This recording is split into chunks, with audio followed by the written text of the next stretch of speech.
morning to all attendees joining us, graduating class. Good morning, city staff. If there are any members of the public who wish to offer commentary on any agenda items, please find the speaker cards are located in the back of the room along with agenda items. Please bring the speaker card to facilitator's seat. Make sure it has agenda item number you are speaking on. Thank you. We will get started shortly.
Good morning. For any callers who wish to provide public multiple item or single item comments, please raise your hand on the virtual platform so I can ask you to unmute yourself.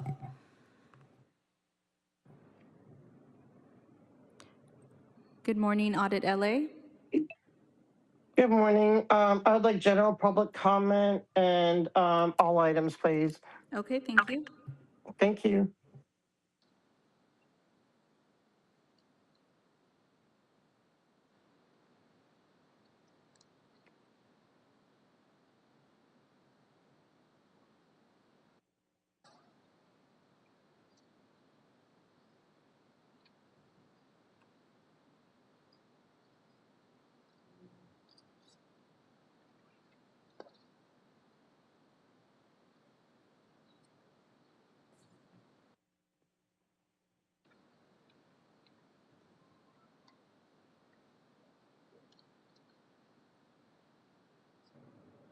Good morning, Gigi. What items would you like to speak on today? Just general public comment, please. Okay, thank you.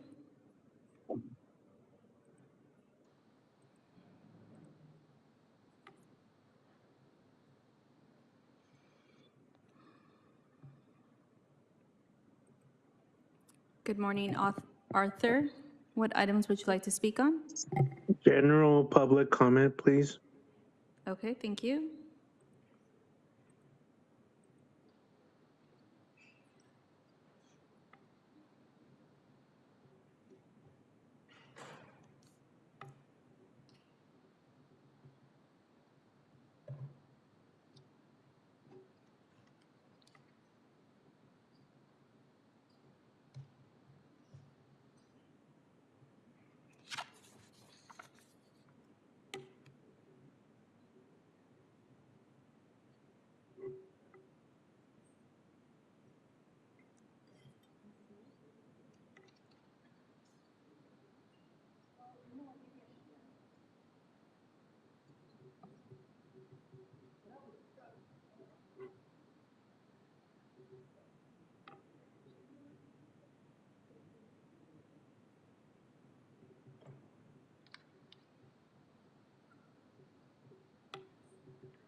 Good morning, Georgina McPhee. What items would you like to speak on today?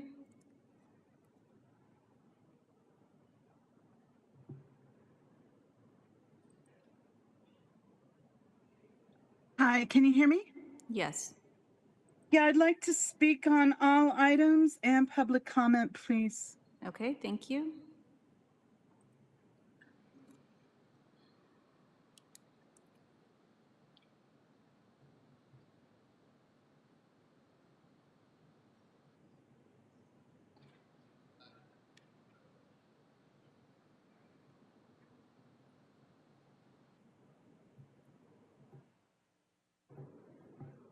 Children's Voices Matter. What items would you like to speak on today?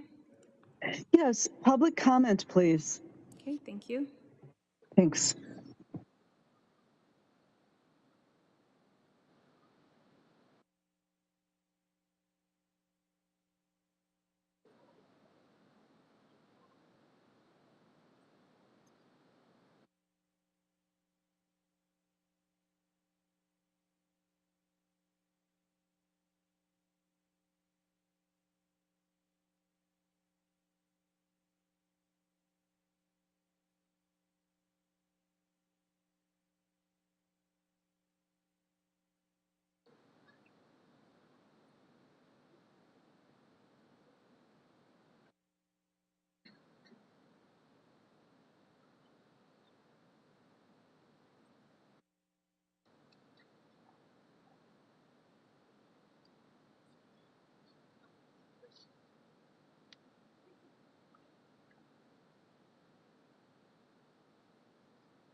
Good morning for those of us who are on the virtual platform.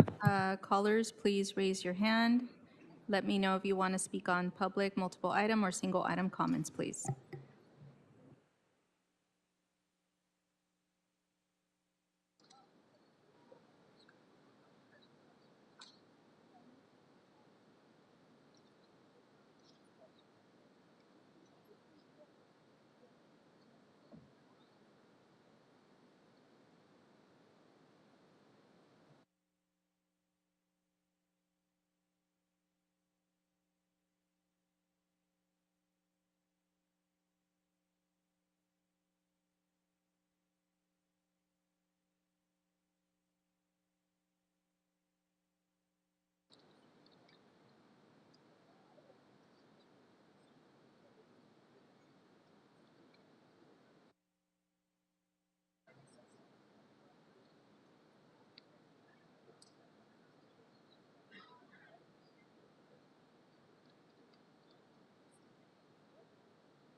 Good morning, Laura FM. What items would you like to speak on?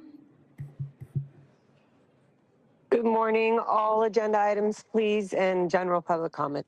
Okay, thank you. Thank you.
President Kang, we are now in record mode.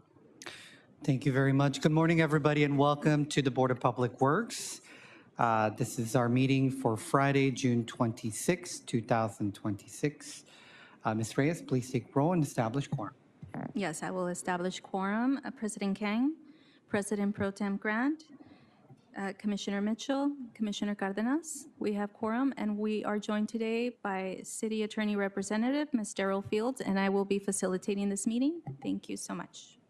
Thank you very much. So welcome again to everybody this morning. Happy Friday. Before we take public comment, we have several well-deserved presentations. We'll go in order. We'll start with our retirement recognition of our refuse collection supervisor for 32 years, Salvador Luna. Good morning, Mr. President. Domingo Orozco, Commissioners with LA Sanitation. My retiree is on his way. He's making his way through the parking structure now. So I ask if we can hold it on the desk for a little bit until he gets here. All My right. apologies.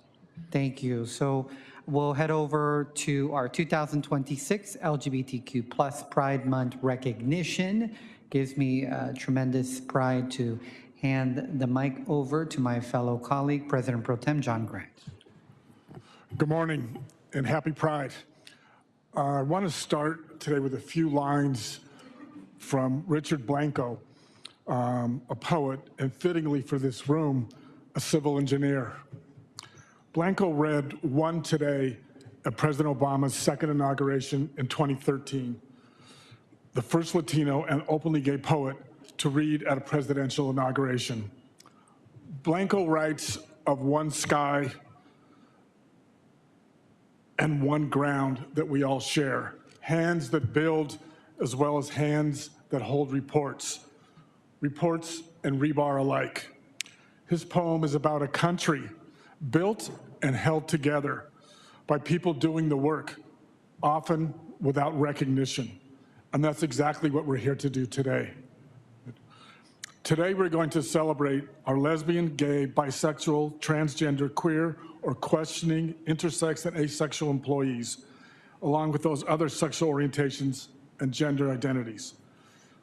The City of Los Angeles honors the LGBTQIA+ community and welcomes the chance to and this opportunity to celebrate them by name. If we could move the slide one. While there's always been an LGBTQIA+ community in the city government and the Department of Public Works, it's our privilege to live in a time now and a place where we can acknowledge a few of our current employees who are out and proud. We'll be recognizing a few outstanding Public Works personnel in just a few minutes. But first, I'd like to take a moment to review the history of our city's relationship to the questions of gender and sexuality. We recognize the struggles and the victories of civil rights, in part to honor the people who fought for them and the people who enjoy them today. But we also do it to point out how recent, how just a short time ago these victories are. And it would be a mistake to take these hard-won gains for granted. Despite LA's reputation as a haven for bohemians and nonconformists, our history unfortunately looks a lot like the rest of the country when it comes to sexual orientation and gender identity.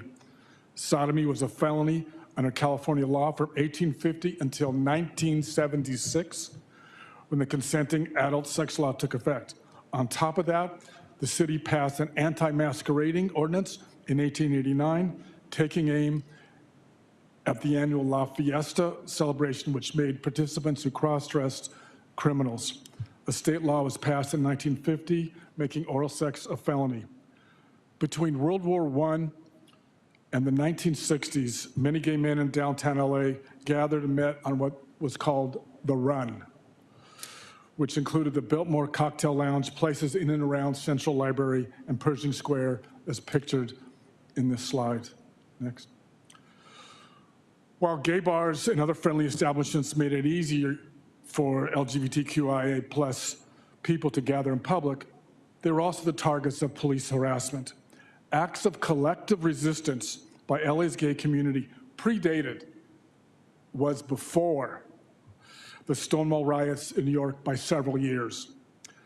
According to novelist John Recchi, author of City of Night, police entered Cooper's Donuts, which was just down the street in downtown one night in May of 1958 to harass the mostly gay clientele. When they tried to arrest Recchi and two other men, the patrons reacted by throwing donuts and coffee cups at the officers. Police called in for backup and they slipped away. Almost 10 years later, an incident at a gay bar in Silver Lake prompted the city's largest public demonstration for gay rights. In 1967, 2 years before Stonewall, the LAPD raided the Black Cat, beating and arresting 16 patrons for kissing and wearing inappropriate underwear. And how they figured that out before they arrested them, we can only guess.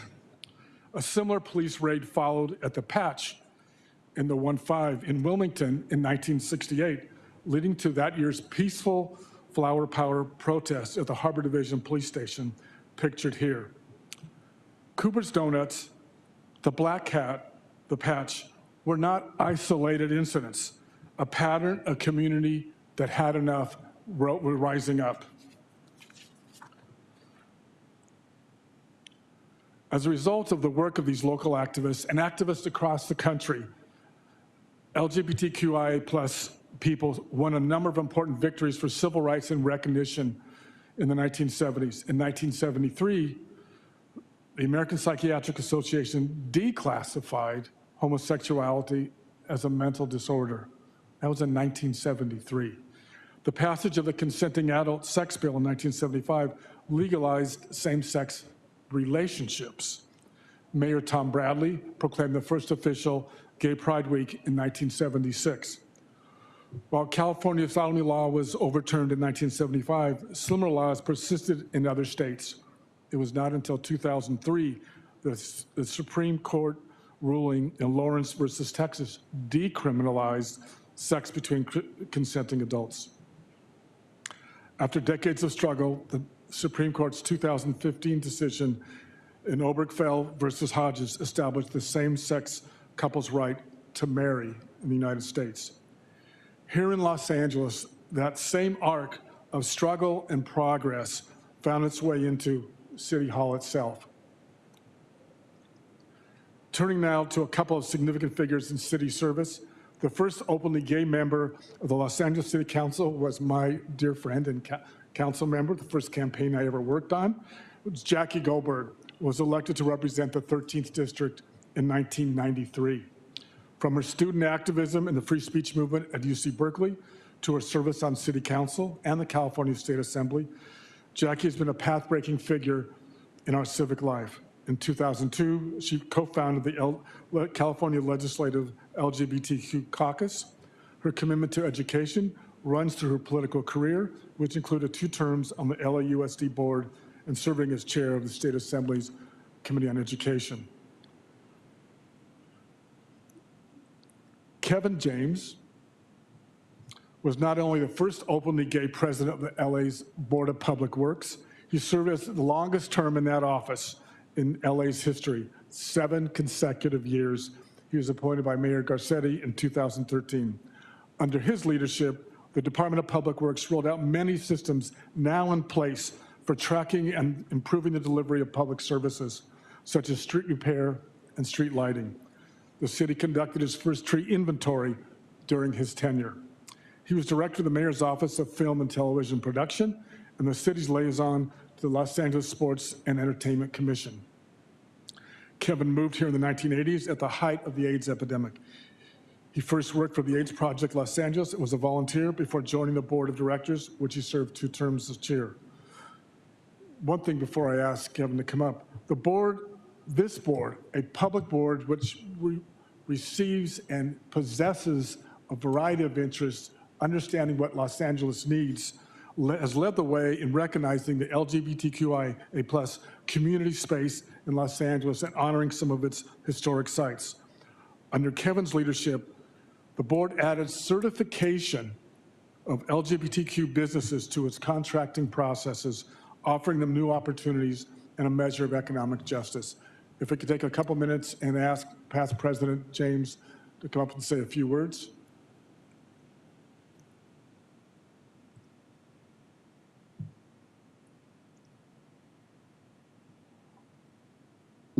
Thank you, Commissioner. As I say in the times that I get to speak before this room, this is my favorite room in the city of Los Angeles and all of the city of Los Angeles for the amazing work that this body does and how it touches every Angelino every single day. I can remember when some of the student groups would come in when I was on the Board of Public Works, reminding them how they may not realize it, but when they walk outside and step on a sidewalk, they've touched the Department of Public Works, and they do so every single day. I really hope that this Board of Public Works continues its greater than a century of incredible leadership, not just for the city of Los Angeles, but for the nation continues for many years to come. I do want, and Commissioner Grant, thank you, and thank you all for the opportunity to be here. President King, it's good to see you. I do want to mention that what you talked about a moment ago regarding our work to provide an LGBTQ certification for the city of Los Angeles through the Board of Public Works. There was a race against time a little bit because we wanted, quite openly, we wanted to get there before the city of West Hollywood. And we did. And we're very proud of that. But to do that, I have to say thank you to the California Public Utilities Commission, which was not a city, but was a government agency that kind of, along with the LGBTQ Chamber of Commerce, helped us get there. We got national press for that and won some national awards for that. And we've been a model, this board and this city has been a model for that going forward, to which our communities and business communities are eternally grateful. I want to go back, though, Commissioner Grant, to something that a little earlier that you mentioned. I came, as you mentioned, to the city in the 80s, but through the 90s, I was either the board co-chair or board chair of AIDS Project Los Angeles. My first touch of City Hall was because city governments in those years, we didn't have a treatment. I'm going to talk about HIV and AIDS for a moment because it is thankfully a part of our history that our younger people don't have to live through. But unfortunately, we haven't done as good of a job of teaching that history for our younger people as we should. In the years that I became an adult, I had friends that were dying left and right. Our social events on the weekends were taken up by memorial services. The first governments that we were able to get assistance from were municipal governments. At AIDS Project Los Angeles, we were the second largest AIDS service organization in the world at the time, behind only in size the gay men's health crisis in New York. Our city government was the first line of support for AIDS Project Los Angeles and AIDS service organizations in the LGBTQ community at that time. Federal government obviously wasn't there. When you think about the administrations that were happening in the 80s when AIDS came, hit and ravaged our communities. State governments were much slower than municipal governments were. And in this institution, my first contact was with the Reardon administration, and that's how I became fascinated with City Hall. People looked at gay people in those years not just as others, as your presentation pointed out, but also as a health threat. That never happened, that fear never happened inside City Hall from the time that I saw. There's one moment that I want to talk about briefly before I step aside and say thank you for this recognition for our community today. It was 2015, and it was this month. It was LGBTQ History Month. And Mayor Garcetti at the time had worked with us on choosing honorees for the city council presentation that were coming from the mayor. And he chose two people that were connected to AIDS Project Los Angeles, who I served on the board with at the time. One was Jeff Genest. The other one was Matt Redman. Matt Redman was the final surviving founder of APLA when it was created in 1982 as just a hotline.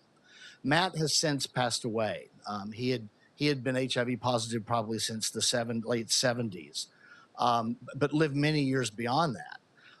But Jeff Genest was the vice chair of the board when I was co-chair, and there was a time when he was in hospice and had retired. He was an executive at Playboy, had retired and basically had an estate sale.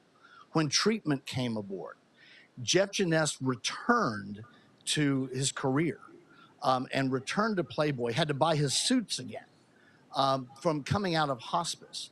And it demonstrates what APLA became when at the time of its inception, it was an aid service organization to frankly help people die. After 1995 and 96, it became an organization to help people return to life and live. Wow. The moment that I want to share with you is standing in the rotunda in 2015.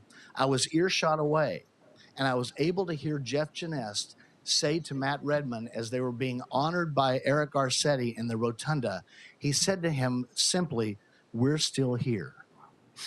And that to me is evident of, and not only were they still here, they were still here in municipal government, which for our community in that dark time was the first government opportunity and option that we all had.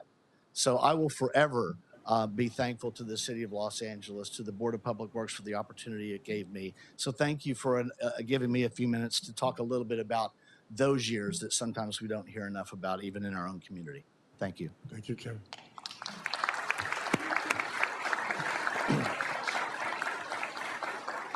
And in 2023, the city named the intersection of Main and 2nd Cooper Donuts Nancy Valverde Square, commemorating one of the earliest documented acts of resistance to police harassment in the United States and honoring the late Chicana lesbian activist Nancy Valverde, pictured here.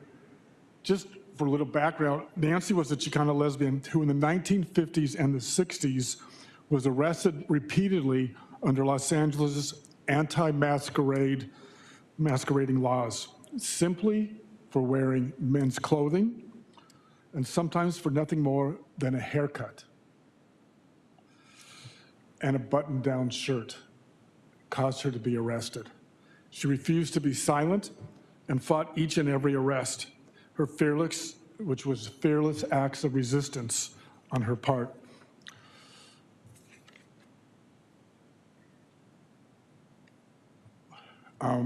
Now it's my privilege to welcome the outstanding LGBTQIA+ employees we are recognizing today to the podium, starting with the Bureau of Contracts Administration's honoree, Jacob Brothers.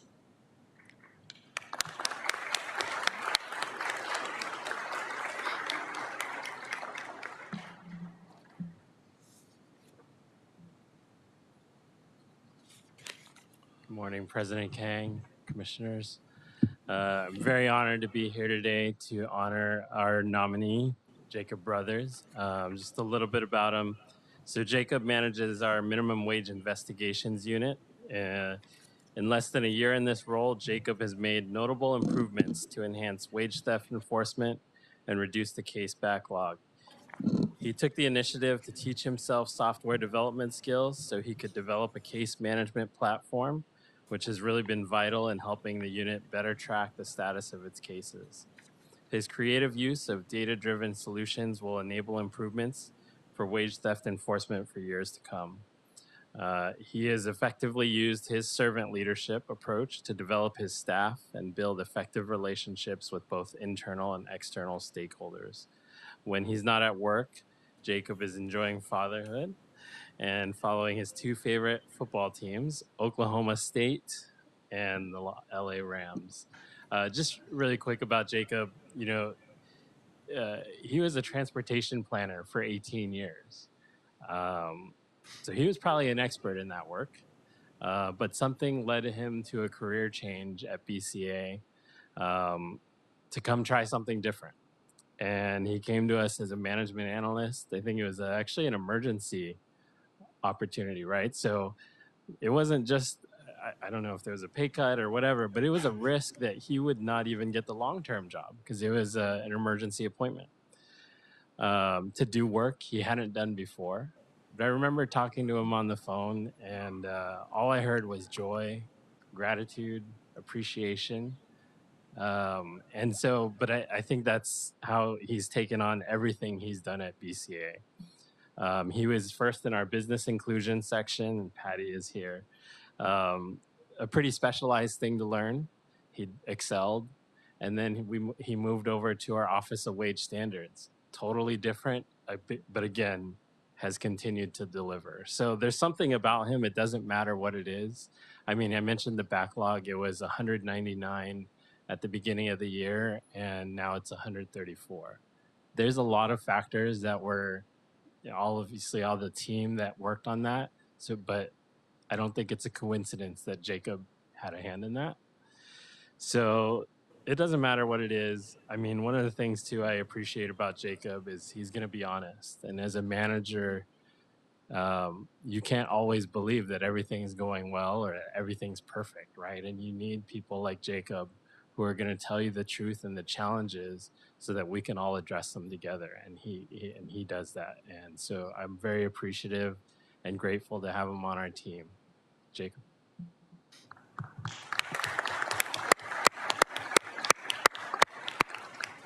Thanks, Raul. Good morning, honorable board members. You know, when I started here, I was really sick.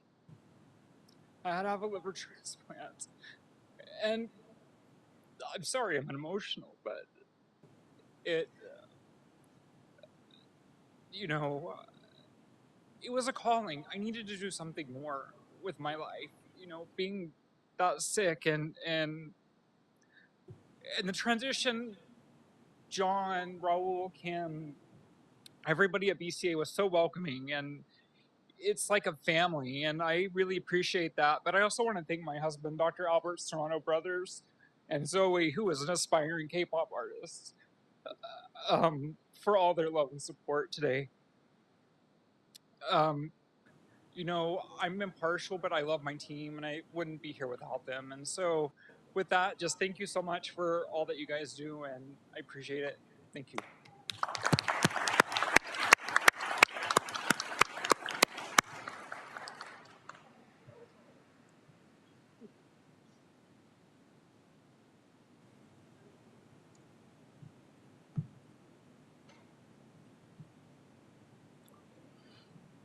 Next, if we can bring up Evan Gonzalez, Civil Engineering Associate.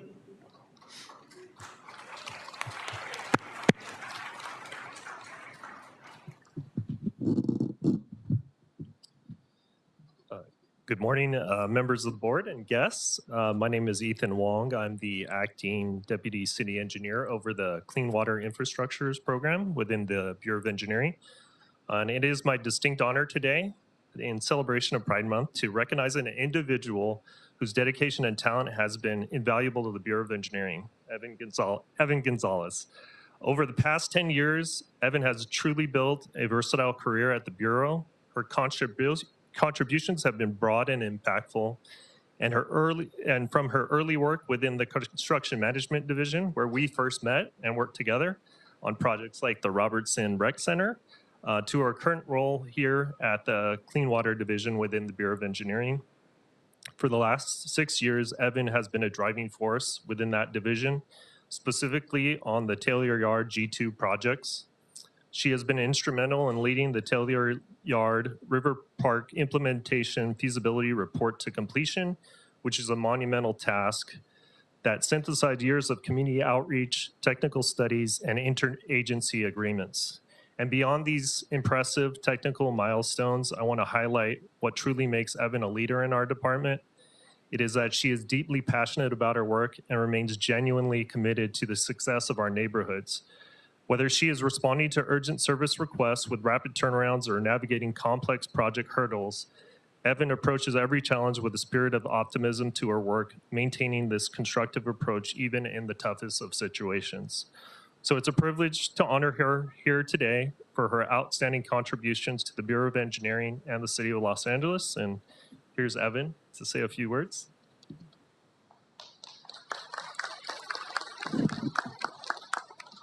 Thank you so much, Ethan, and thank you, honorable board members, this morning. I'd like to thank you so much for taking the time to recognize underrepresented and underappreciated communities here that work for the city, especially at a time when we face such discrimination at the federal level, especially for our trans friends and family. So just want to say thank you and appreciate it.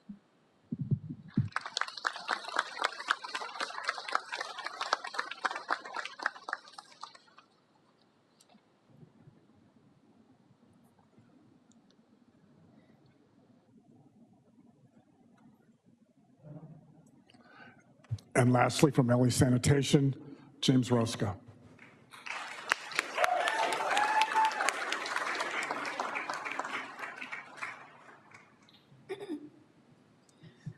Warm greetings, President Kang, fellow commissioners and officers, Bureau representatives, and everybody in this wonderful chamber. Thank you so much, Commissioner Kang, Grant, for an amazing step back into history. If you were a school teacher in some parts of this country, you probably would be very much opposed. So I'm eternally grateful for the work and the words and the memories, and to also former President Kevin James, who started this wonderful celebration award. It's an honor for me to be here today and a privilege to celebrate the talented, dedicated, deep thinking, and kind colleague to my left. Alex is pretty good too. He's a great ally. But the opportunity as well to shine the spotlight on LA's diversity that is not always recognized in other cities or corners of the world. While LGBTQ people have always been around contributing to society and the workforce, we have all seen just in recent weeks and months how homophobia continues to be used as a tool to intimidate and deride others in state and local legislatures, sports venues, the classrooms, school districts, or the voting booth. It's a scare tactic that we must oppose by encouraging others to be visible, and as well as our allies. Our presence demonstrates that we are all part of a large cadre of city employees seeking the same opportunities and rights as everyone else who live, work, or visit the city. LA is for everyone, and today is no exception as we take this time to acknowledge those in the LGBT community, including the fellow honorees. Feel free to join us in solidarity. And James Rosca is no exception. However, if you have the good fortune to meet him, you will find him to be rather exceptional. Like many of us at LA Sanitation, we often wear many hats in our endless effort to exceed expectations as we serve to protect public health and the environment.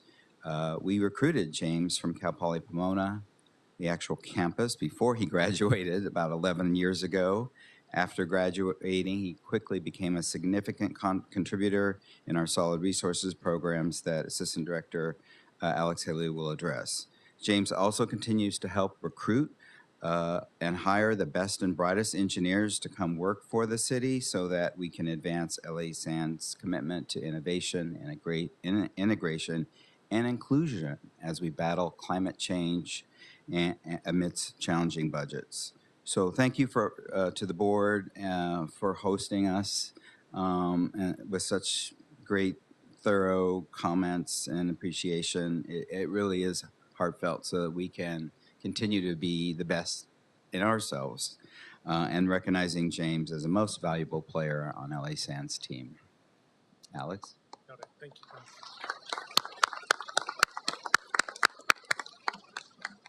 Good morning, President Kang, honorable commissioners. Alex Halou for the Bureau of Sanitation. I was the lucky recipient 11 years ago of having James Rosca on part of the Solid Resources team. So today I'm really proud to be here to recognize James Rosca in celebration of the LGBTQ plus Pride Month.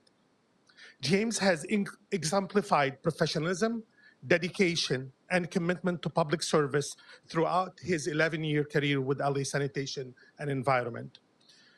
James has been instrumental in many programs, most notably the LA San Key Initiative, including our organic recycling programs and numerous other innovative efforts that help strengthen our Bureau of Sanitation and provide our residents with great service.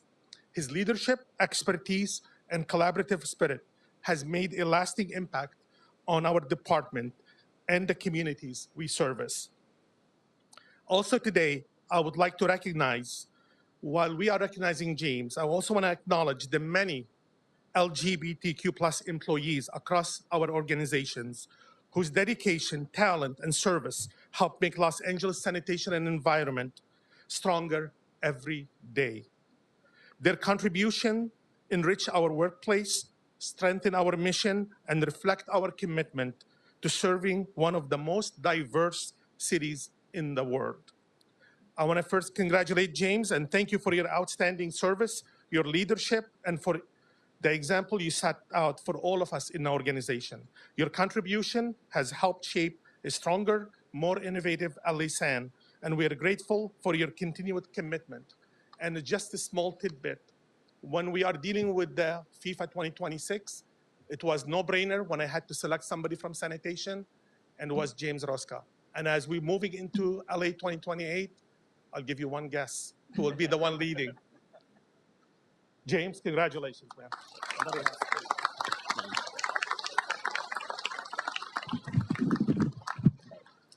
Good morning, Honorable Board. I would like to thank you as well as LA San's executive management, my supervisors, and the entire team that has continued to support me throughout my career. It feels incredible to be recognized and supported, and I think for many queer people, we go through the experience of having to come out multiple times throughout our life, both in our personal and our professional lives, but I've never had a fear or apprehension of coming out to any member of LA Sanitation, city government, the extended city family. I've always been welcomed with open arms and just completely reassured. I would like to thank my supervisor, Bernadette Halverson, my manager, Cecile Buncio, our executive office, including our assistant director, Alex, and mentors like Doug, as well as members of my team who I know are here supporting me in the back. I would also like to thank my family, my parents who unfortunately could not travel from out of state to be here, but I know they're listening in and sending their love and well wishes, so love you, Mom and Dad. And then, of course, I'd love to thank my boyfriend, Anthony. He's always here for me, supports me after a long or stressful day of work. He doesn't mind when I have to take an 8 a.m. call on the weekend for FIFA coordination. And my parents and family love him. My coworkers have met him at many a happy hour and love his company as well, maybe sometimes more than mine. I just love everything that he does to support me and the family that I've built here in the city. So thank you for this recognition again.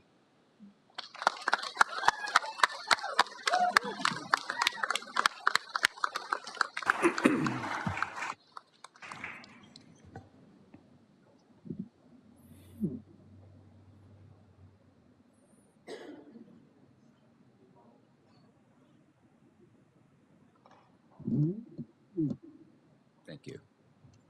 So thank you, everybody, and congratulations.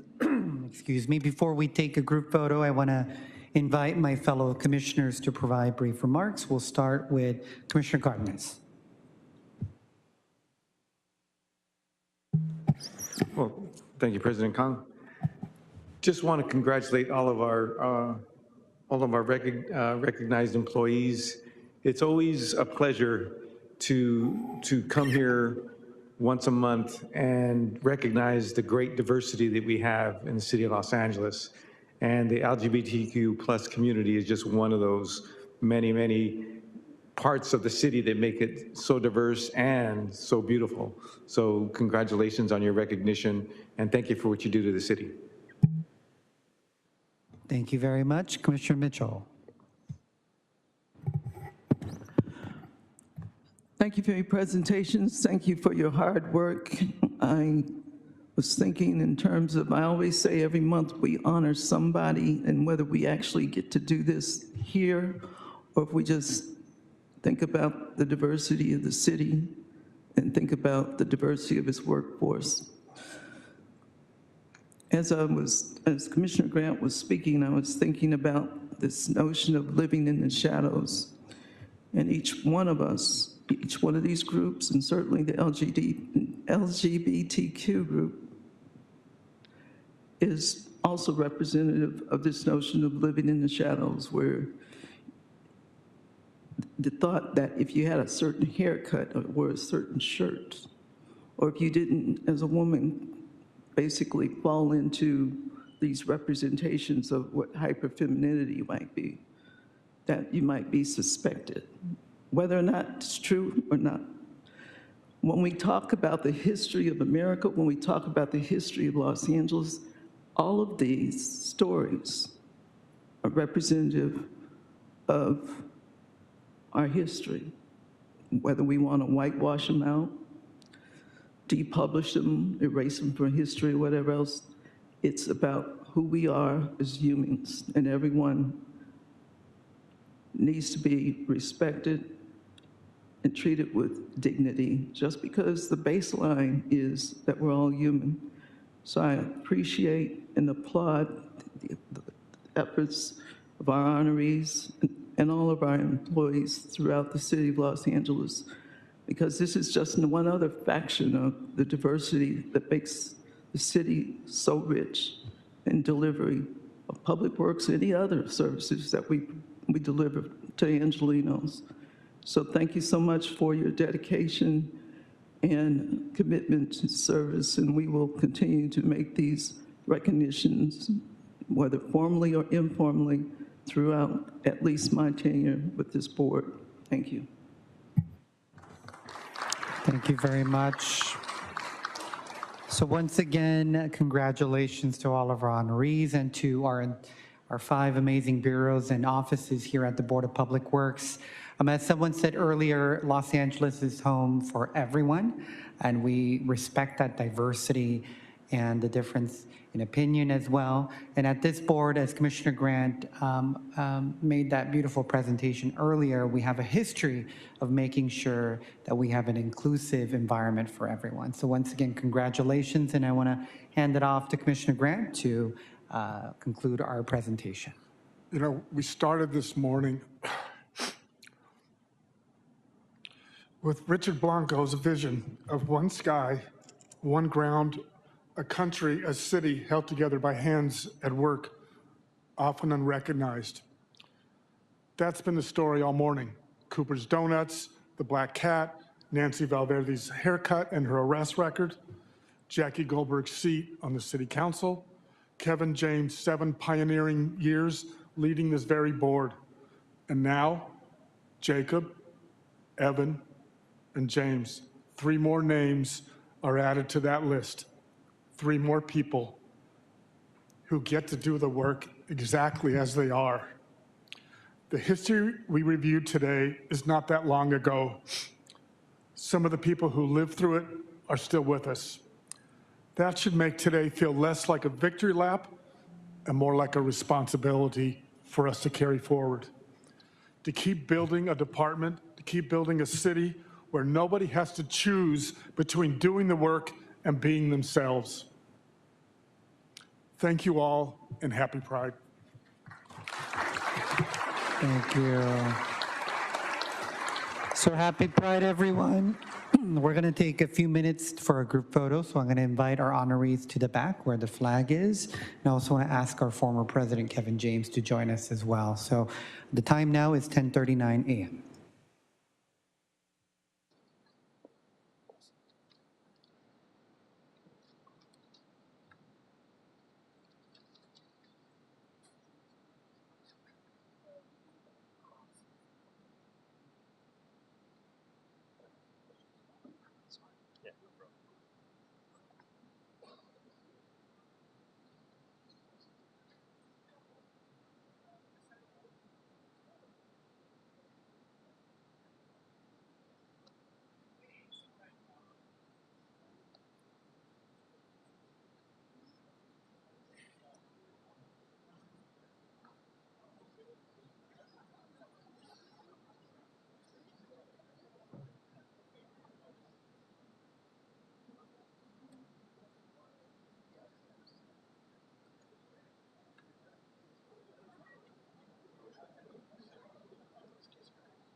Ms. Reyes, you want to reestablish quorum for us? Yes, President Kang, President Pro Tem Grant, Commissioner Mitchell, and Commissioner Cardenas. We have quorum. Thank you very much. Do we have our refuse collection supervisor in the room? Okay, so why don't we go to Mr. Luna, and then we'll go to our graduation ceremony.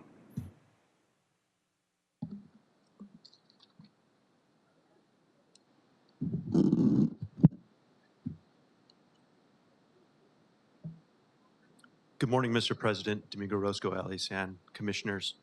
I'm joined today by many of our sanitation brothers and sisters here to recognize Refuse Collection Supervisor Salvador Luna on his retirement. After a distinguished career of over 32 years with LA Sanitation and Environment, Refuse Collection Supervisor Sal Luna is retiring, leaving behind a legacy of dedication and mentorship. Sal commenced his professional tenure as a part-time refuse collection truck operator at the original East Valley Sanitation Yard on Branford Street, serving from October 1993 to May 1994. Following this, he received an emergency appointment as a driver at the North Central Sanitation Yard, a role he held until November of 1994. Upon the conclusion of his appointment, he transitioned to a full-time position at that same facility where he remained for a subsequent 29 years. During this period, he also dedicated his time to coaching football, baseball, and basketball at local parks near his residence in Cypress Park. Seeking further professional development, Mr. Luna served as a lead in the green waste collection commodity for 7 years. After achieving high scores on the crew instructor and supervisory examinations, he was appointed as a refuse collection supervisor for the Livability Services illegal dumping altered shift response teams in January 1st of 2023. Sal is known for his meticulous attention to detail, his unwavering eagerness to learn and to grow, his exceptional ability to collaborate and communicate effectively with his colleagues. He's been instrumental in fostering a positive and productive work environment. His dedication to his team and his commitment to delivering high-quality results make him an incredible asset to Livability Services. Sal's consistently viewed his work as a privilege, often calling it the best job he's ever had. And I can tell you, working with Sal in several tense, almost emergency response situations, he's never failed. And he's always been a steadfast leader for us. As he transitions into retirement, he looks forward to spending more time in his garden with his wife, Leticia, and their dog, Naya. He remains deeply grateful for his colleagues and his mentors who support him in his journey, and proud to have served as an example for his 2 sons, who also have pursued careers with the city here within Public Works. So as we congratulate him and wish him well, despite still being a Dallas Cowboy fan, we look forward to Sal and his next endeavors, and we congratulate him on his move into retirement. Thank you so much.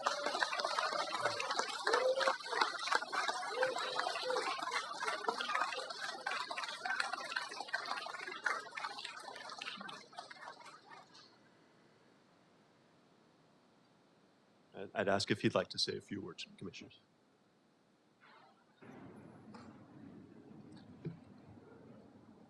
Thank you, commissioners. Thank you, Domingo. Thank you, all of management, my family, friends.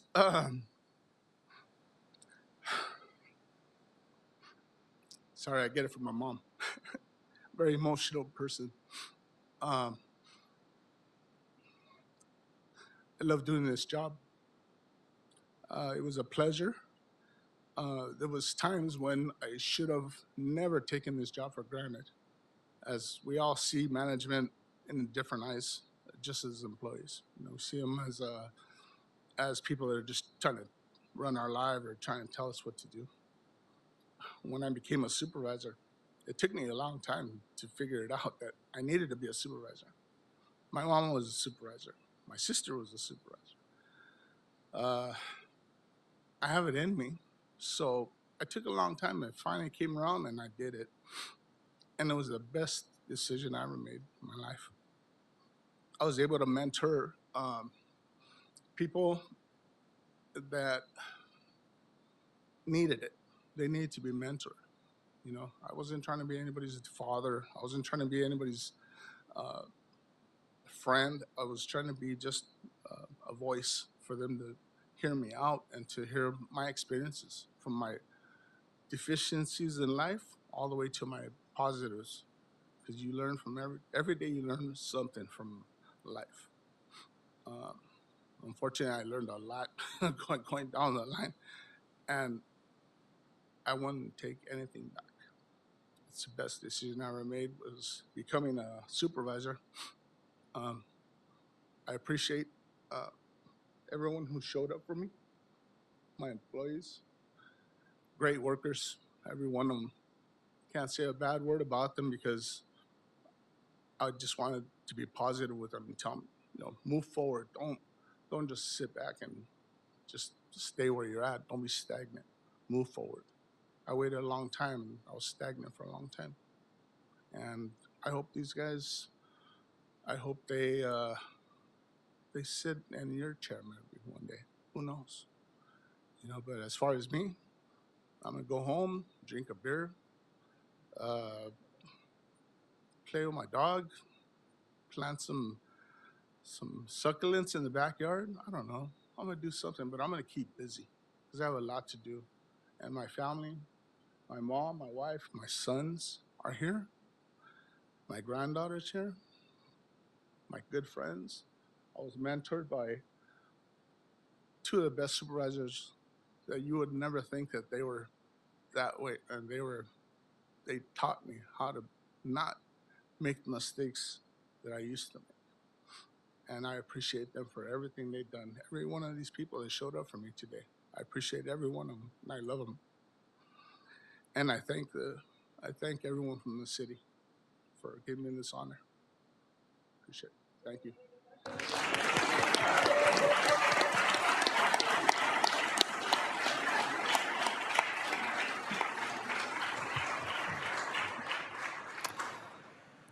So thank you very much, Commissioners. We'll start with Commissioner Mitchell.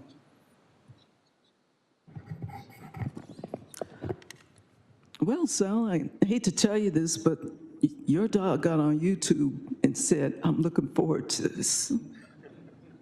My name is Shiaz. Yeah, it's a smart dog. Thank you so much for your service and dedication, just the accolades and certainly the congratulations.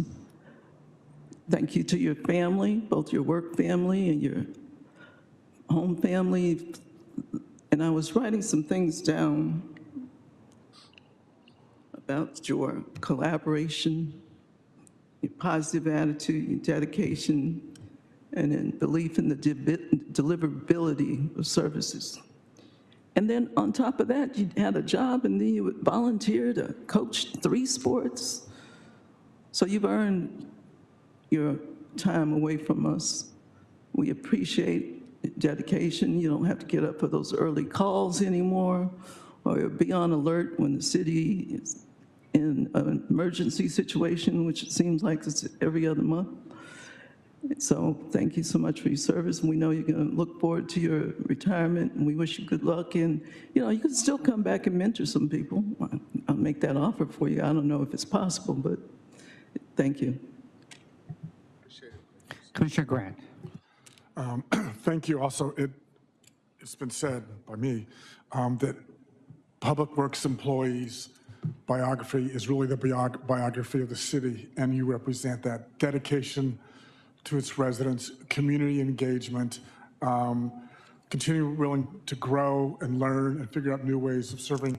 But the thing that struck me coming from a union background is how you realized and understood the question of management and how you try to refashion that in a way that in fact becomes a partnership and a way of cooperation to do better rather than being divided on one side against the other. That sort of refashioning, that sort of thinking, putting the city and employees first rather than yourself in the position, I think it's one that we all should emulate. And I'm just proud to have been part of the same city that you served in. Thank you. Commissioner Cardenas. Thank you, Salvador. Congratulations. It's a long, long career, and we've had a rash of longtime employees leaving us. A lot of experiences going out the door, but it looks like from your passion that you just talked about right now, is that you're leaving it better than you found it. You made sure that your employees that you're mentoring are going to keep moving forward. So thank you for that. Thank you for thinking about the city, and please enjoy your retirement, enjoy your family, enjoy your granddaughter, and nothing but good times going forward. So congratulations. Mr. Luna, thank you for the amazing 32 years that you've dedicated to our city. As my colleagues have stated, I think it is a bittersweet moment each month when we recognize amazing employees who are heading into their next chapter. So I want to wish you the very best, and I hope you'll continue to be our champion and ambassador when you're out in the community and recognizing our crews at work and making sure that the good news is traveling across our diverse community. So thank you very much, and we'll take a group photo right here. So if you want to join us here in the back, the time now is 10:52 a.m.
Ms. Reyes, if you can reestablish quorum for us. And we are back in record mode, and I will establish quorum. President Kang, President Pro Tem Grant, Commissioner Mitchell, Commissioner Cardenas. We have quorum. Thank you very much. Moving to our final presentation, we have our Street Maintenance Technology Program graduation ceremony. So I want to ask our esteemed Director of our Bureau of Street Services to come up to the podium.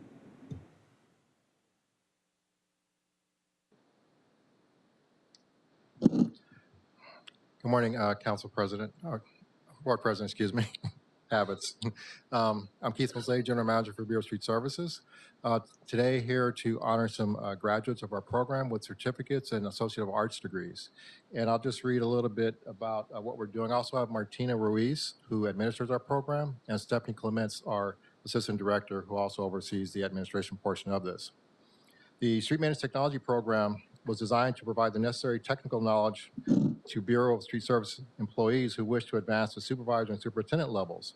However, the courses are open to other City of Los Angeles employees as well as outside city agencies and local residents seeking knowledge for a possible career in public works, not only with our Bureau, but with any government agency. The program is an upward mobility opportunity that offers a thorough knowledge of paving, resurfacing, concrete, plan reading, leadership, and repairing of Los Angeles City streets and right-of-way. The program began in the 1970s and was closed down in the 80s due to declining interest. The program was reinstituted in 1991. The program offers specialized courses that allow our employees to either focus on a specific area that will enhance their job skills, such as heavy equipment operator or report writing, or pursue a certificate or Associate of Arts degree in the program. From 1991 through the present, this program has boasted over 800 students registered in at least one course. Of that total, of approximately over 100 men and women have received a certificate or completion or Associate of Arts degree. Included in the course offerings are knowledge and skills development in math, algebra, for estimating materials, and used to build new roadways, as well as to create budgets that include requests for equipment, material supplies, personnel for street maintenance projects. Also offers the opportunity to learn the various related local codes and the standard specifications for public works construction, which include interfacing with the various utility agencies that impact all of street services programs. It is the Bureau's belief that informed and skilled supervisors and superintendents are better able to lead and guide crew members in completing the goals of the Bureau and to perfecting the field work of the Bureau. Moreover, this program provides close direction and specific instructions that enhance employee opportunities for advancement and ensure efficiency and productivity. The program has seen an overflow of interest since 1999, and after employees watch program graduates rise to superintendent and director levels. At one time, students could simply show up for class on the first day and register. However, this influx of interest has made pre-registration mandatory now. Our program offers a college-accredited certificate of completion and an Associate of Arts degree with the Corporation of Los Angeles Community College District at the Los Angeles Trade Technical College. In 1993, Trade Tech instituted this program into construction technology. The department has a valid program of study. And with that being said, I'm also going to read from this. To those of you that are graduating, congratulations. You completed this program during some challenging years, balancing work, life, and school, and you didn't quit. That takes dedication and grit. whether you earn a certificate of achievement or an Associate of Arts degree. This represents real skills, hard work, and commitment to your future and to the commitment to your service and to the Bureau and to the city. So I want to thank you personally. I know how hard it is to balance work life, with your kids, family, going to school, and still getting up in the morning to go to work. I know how challenging that is. So thank you for your dedication and service. And when you go to the interview panels, and basically you said you're a street maintenance technology graduate, believe it or not, that goes a long way. It prepares you for those interviews and for those, those job opportunities in your career development. So again, congratulations. And I'll make also note that a lot of our graduates now here have gone through this program and have promoted. We've had people that were TLH workers that are now supervisors. People are going to be superintendents and above and beyond. So this program basically does teach our students a foundation of what it takes to be a street services superintendent, I'll even say assistant director and director. And I'm a graduate of the program. I have a motor sweeper operator certificate, a certificate of completion in street maintenance technology, and an Associate of Arts degree in technology. So I'm a graduate of this program and took advantage of it. And these are, again, accredited college courses that are free to Bureau employees. And with that, I'll ask Stephanie if you'd like to say a few words. Thank you, Keith. Good morning, Stephanie Clements, Assistant Director, Street Services. Again, congratulations to all the students that we are celebrating today. Great job. As Keith mentioned, you really should be commended and you should really pat yourself on the back because it's very challenging balancing these jobs during the day and then having to go to college at night. These are very difficult, taxing jobs, mentally, physically, and there's many, many other things you could be doing at nights besides going to college. But you took the sacrifices, and not only you, but your families too. So I commend all of you and your families. I did it for one semester. I worked and went to college, and it was like the most difficult 6 months of my career. It's very difficult to do this. As Keith mentioned, this program rewards you in many different ways. It provides you an education that can help you do your job better. It provides access to our current leaders who are professors like Keith and former leaders. So you really get insight that you might not get in the field by going to these classes. And also it helps with future promotions. And just to be a little positive here, in next year's budget, we were given an additional about 130 positions. And so we are actively hiring more than 200 positions in total. So there are opportunities at Street Services. There's opportunities to promote, and these courses, are going to help. So, and just lastly, I did want to commend Martina Ruiz. She is our leader of this program at Street Services. There's a lot of work involved in putting this together, making sure students are registered and the professors have what they need. And so there's a lot of steps to it, and she does a great job, incredibly professional, organized, and she makes it look very easy. So we really thank you, Martina, also. So.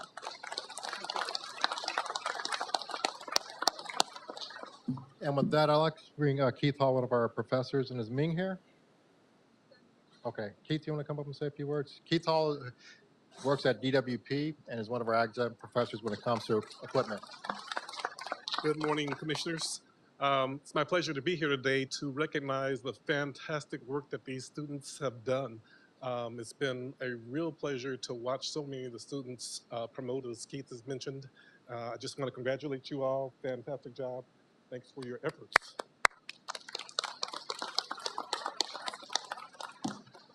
All right, Martina, now I want to read the names. Okay. All right, start with Marcus Andrade. Okay.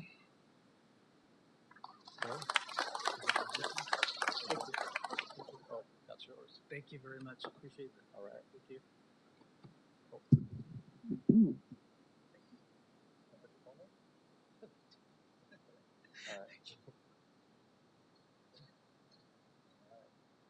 Pete Carranza.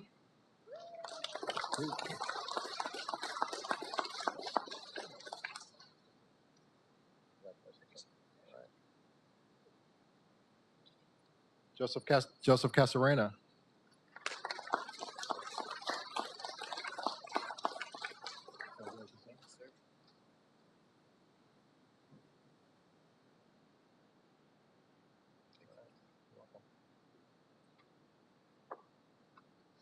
And by the way, these are the certificates of completion. Lionel Chacon. Lionel.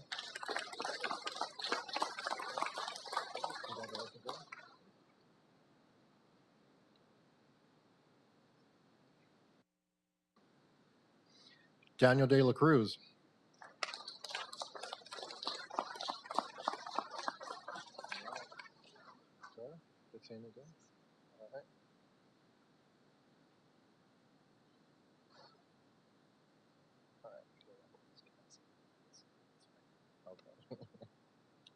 He still wants to promote.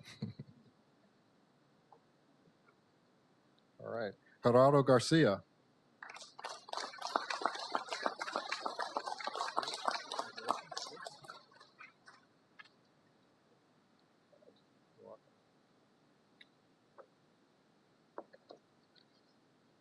Anthony Gittens.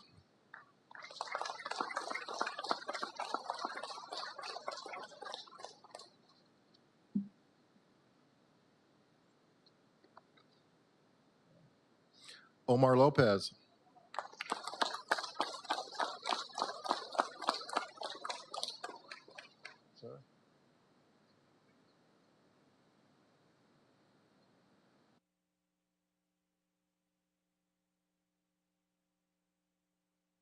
Paul Merritt.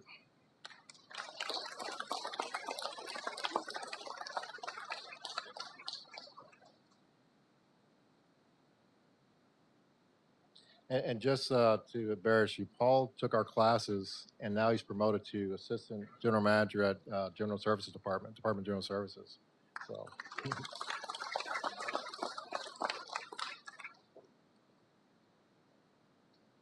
Brian Meza.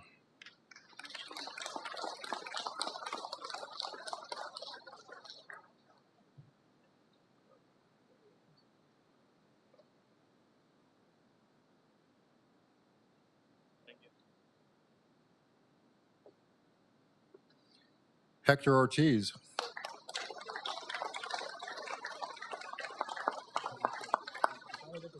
Thank you so much. Congratulations. Saul Rios.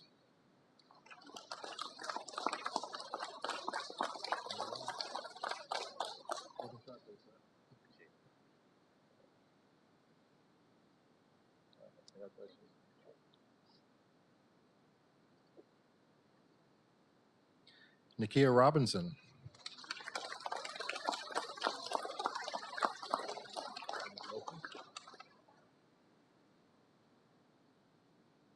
And again, just to embarrass, Nakia came from DOT, was a motor sweeper operator, came from a supervisor over at Street Services, and she was sweeper operator with Street Services and made supervisor.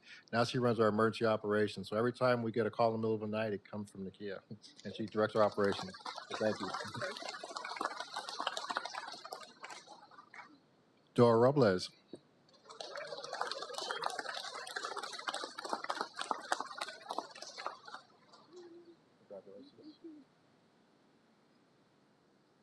Now, Dora was a former TLH worker that came through our vocational worker program many years ago. Now, what are you, Dora? Supervisor. Yes. All right, congratulations. Thank you.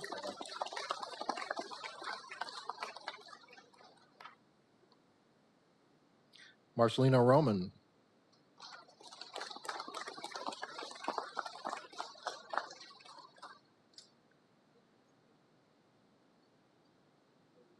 Roman, sir. Oh, congratulations.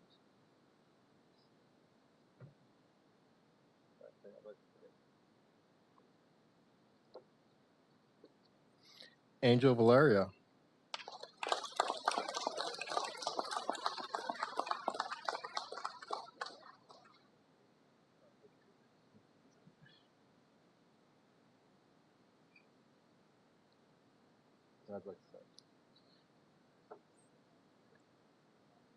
Robert Ventura.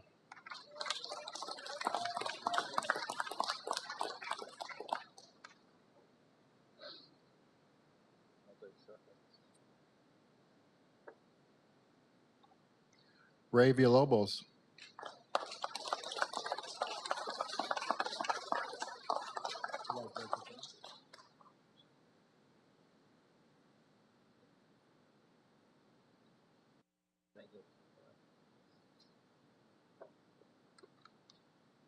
Robert Williams.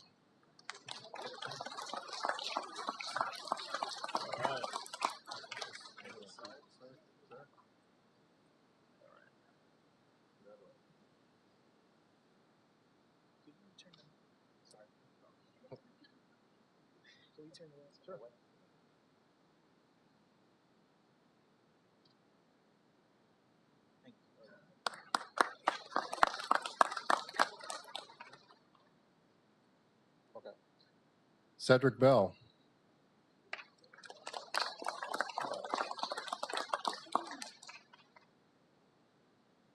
Richard Doss.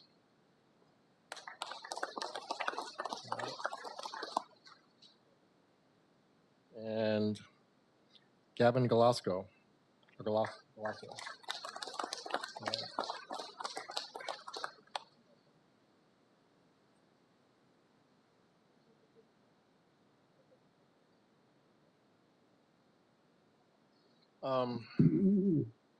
Is there a couple of students that would like to come up and say a few words? When I call your name? Uh-oh.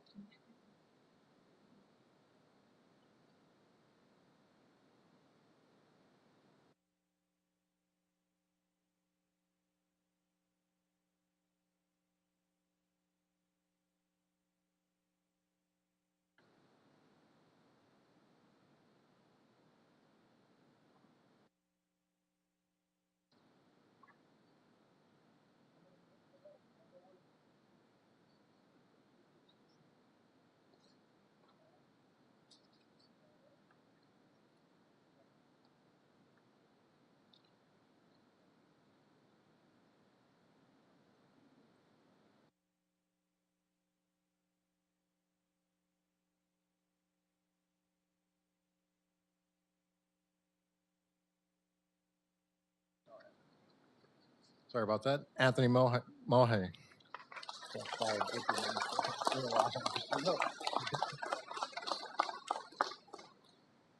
you, sir.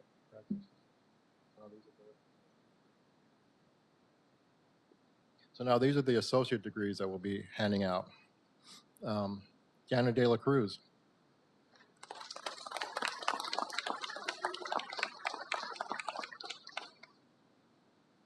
Congratulations again, sir. All right. All right.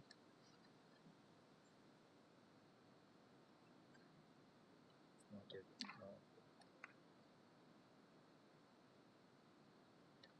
Leo Chacon.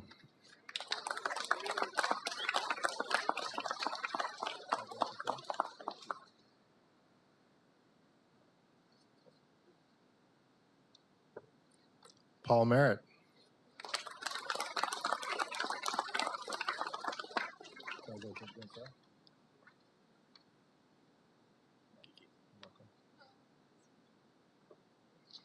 Dora Robles.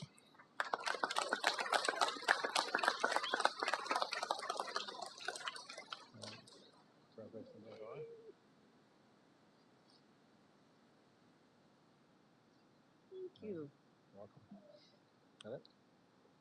Okay, that pretty much concludes the presentation, but again, thank you to students, all your hard work. And then we spent many long conversations with you at night over the years, just talking about just different things about the Bureau.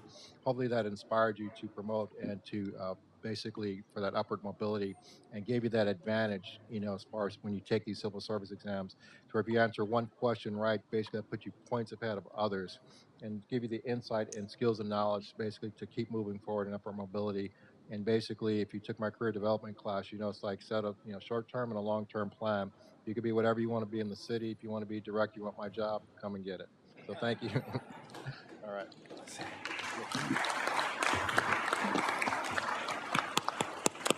Thank you to our director and professor for leading us this morning. So congratulations to all of our graduates. Oh, did you have a few more? Sorry about that. Hi, good morning, President Kang. Good morning, board. Yes, I was just going to mention that in the street maintenance technology program has been around for 30 years. Mr. Mazet pretty much covered it. The students here completed their associate's degree and certificate of achievement in the program, and this is made possible through a partnership between the Bureau of Street Services and the Los Angeles Trade Technical College. May I call up 2 students? At this time, we'll call up a student to give a few words. Dora Robles.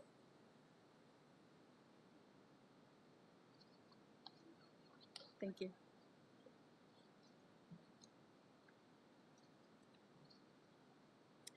Hi. Nice to see you. Put my glasses on. Good morning, members of the board and everyone here present this morning. This morning I stand here before you feeling proud, as I'm sure my classmates are, for for completing the street maintenance technology program. This program has been a valuable step in my professional growth. Finishing these courses require dedication, time, a willingness to learn, systems, technologies, proper procedures that are important in our daily work. Through these courses, I've gained a better understanding of how street maintenance technology can improve efficiency, enhance communication, and support smarter decision-making. I've also developed skills that help me adapt to new tools and processes, making me more confident and effective in my role. This accomplishment isn't just a personal milestone, it's an investment in the work we do for the Bureau of Street Services and the City of Los Angeles. The more knowledgeable and prepared we are, the better we can serve our communities by maintaining infrastructure, improving operations, and responding to the public needs with accuracy and professionalism. Completing these courses has reinforced my commitment to continuous learning and contribution at a higher level. I hope my experience encourages others to take advantage of these courses and opportunities to continue building the skills that will benefit both our careers and the constituents that we serve. Thank you for recognizing this achievement for my classmates and myself. I look forward to applying what I've learned to help make a positive impact every day. Thank you.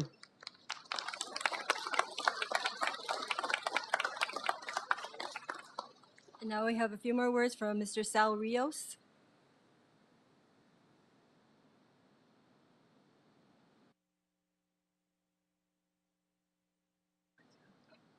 Hello, good morning. I just really want to take the time to say thank you to Mr. Mosey, Mr. Hall, Mr. Ming, and Mr. Navarro, and especially Martina for everything that she does. You know, she's always available. So many times I've called her like over and over and over again, probably asking the same question, but she always answers the phone and helps me out with everything that I need. And she always genuinely seems like she's happy to help.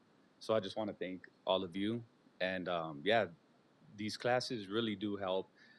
A lot of the stuff we already know, but their experience, the teachers, I'm speaking about the teachers, the experience that they have and that they share with us, it just makes us that much better. And like, you know, it was said already, if you guys just take the time to put in the hard work and to just stay committed, we can be better employees and serve the city in a better way. So I'm just thankful and I'm grateful for everybody that participates in helping us get to where we want to be, and just thank you. Thank you. That's it.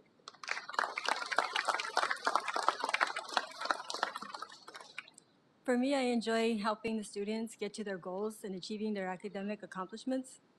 And a few words from the professors that couldn't be here today. Mr. Ming Gong and Mr. Navarro send their well wishes and well-deserved congratulations to all the students. Congratulations, graduates.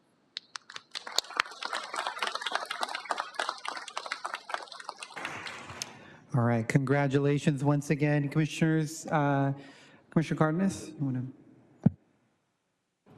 Well, it's been said many times, but there's only one person that can make sure that your career is going well, and that's you.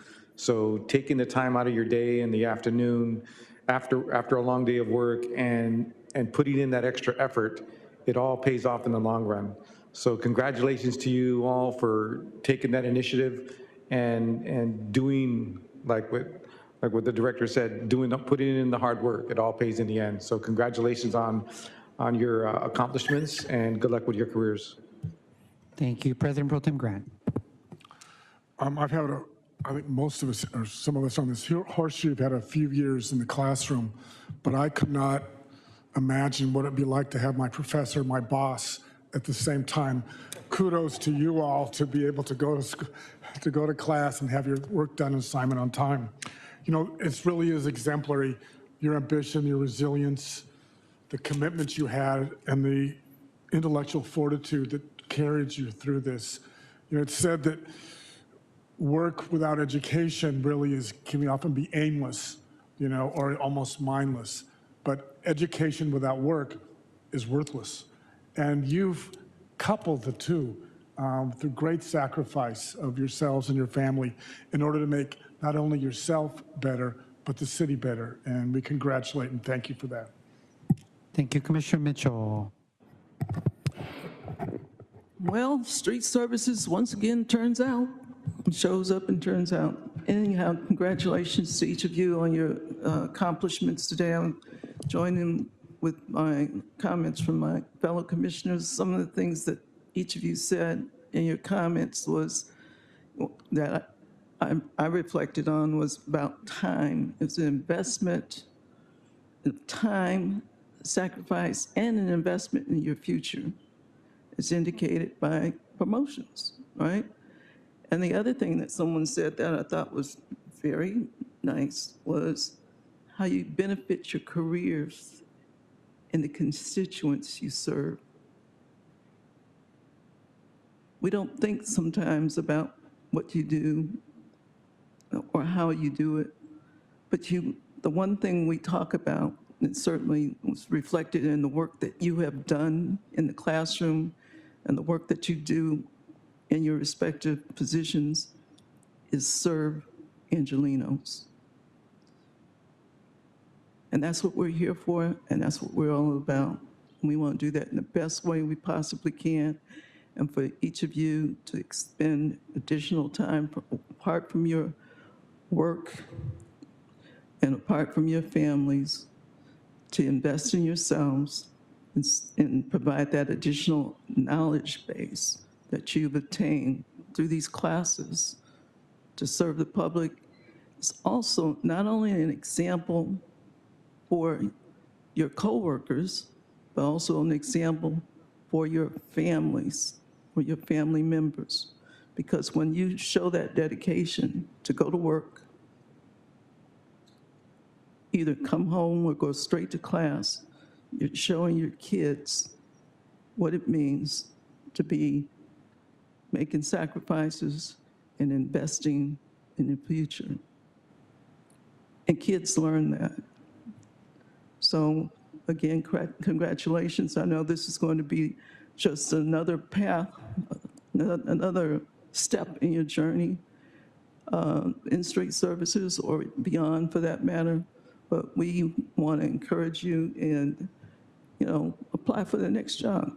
Take the next step, because you're only investing in your future and invest in showing that example to your families. Thank you. Thank you very much. So congratulations to all of our graduates. I have to say you have the best director and professor leading you all. And I know, as Stephanie mentioned earlier, you all have busy lives, and the fact that you committed to further your education through this endeavor is very noteworthy. So thank you very much. And with that, since we have a large class, why don't we go to the steps for a brief 5-minute group photo, and then we'll begin with our regular agenda. Thank you very much. The time now is 11:27 a.m.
President Kang, we are now in record mode, and I will establish quorum.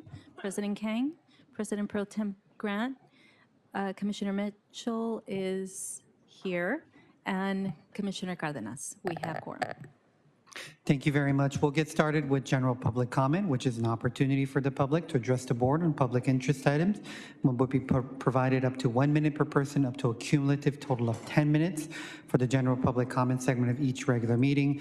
Testimony shall be limited in content to subject matters which are within the jurisdiction of the Board of Public Works. The board may not take any action on any matters discussed during the public comment period. I believe all the person that have filled out in-person cards are representatives. Let's first start with the virtual callers. Okay, we will start with Audit LA. Audit, you will have 1 minute. Go ahead. Good morning. I'm here to talk about the 4th of July permit of Scientology. I have been requesting that it not be filled. So far, it doesn't seem like it has been. But I'm here to remind you that a month ago, you did not give a permit, and they still shut down the street for 3 full days. That means they hijacked the street. That means there was no paper signed for indemnification to protect the city. No insurance provided. That's what that means. So the city's gonna have to wait 2 years to see if anyone comes forth with any kind of lawsuit for damages or anything. So now they're coming for another permit. Are you going to give it to them? Do I have to check every single day to see whether or not you give them this permit? Or can you just kind of make a notice? You can email me, you know my email, to say, no, it's been denied, or publicly, no, it's denied. And are you going to enforce it by putting it to the city attorney? Are you going to fine them? They should be prosecuted for Audit. That's hijacking time. the street. Next, we have Gigi. Gigi, go ahead. Okay, so I don't know why it took so long for this to click, but as I was looking at the paperwork for when they changed the name of North Berendo to L. Ron Hubbard Way, I kept seeing the name Tony Cardenas. Okay, and I'm just hoping there's not going to be a conflict, and that when we're talking about this, there's no defensive listening and there's open-mindedness that someone's brother could have made a mistake on something or made a bad choice voting a certain way or whatever. I just hope that there's no bias when it comes to this. Thank you. I yield my time. Thank you. And next, we have Arthur. 1 moment. I am not seeing Arthur anymore. So we will move on to Georgina McPhee. Georgina, you will have 1 minute.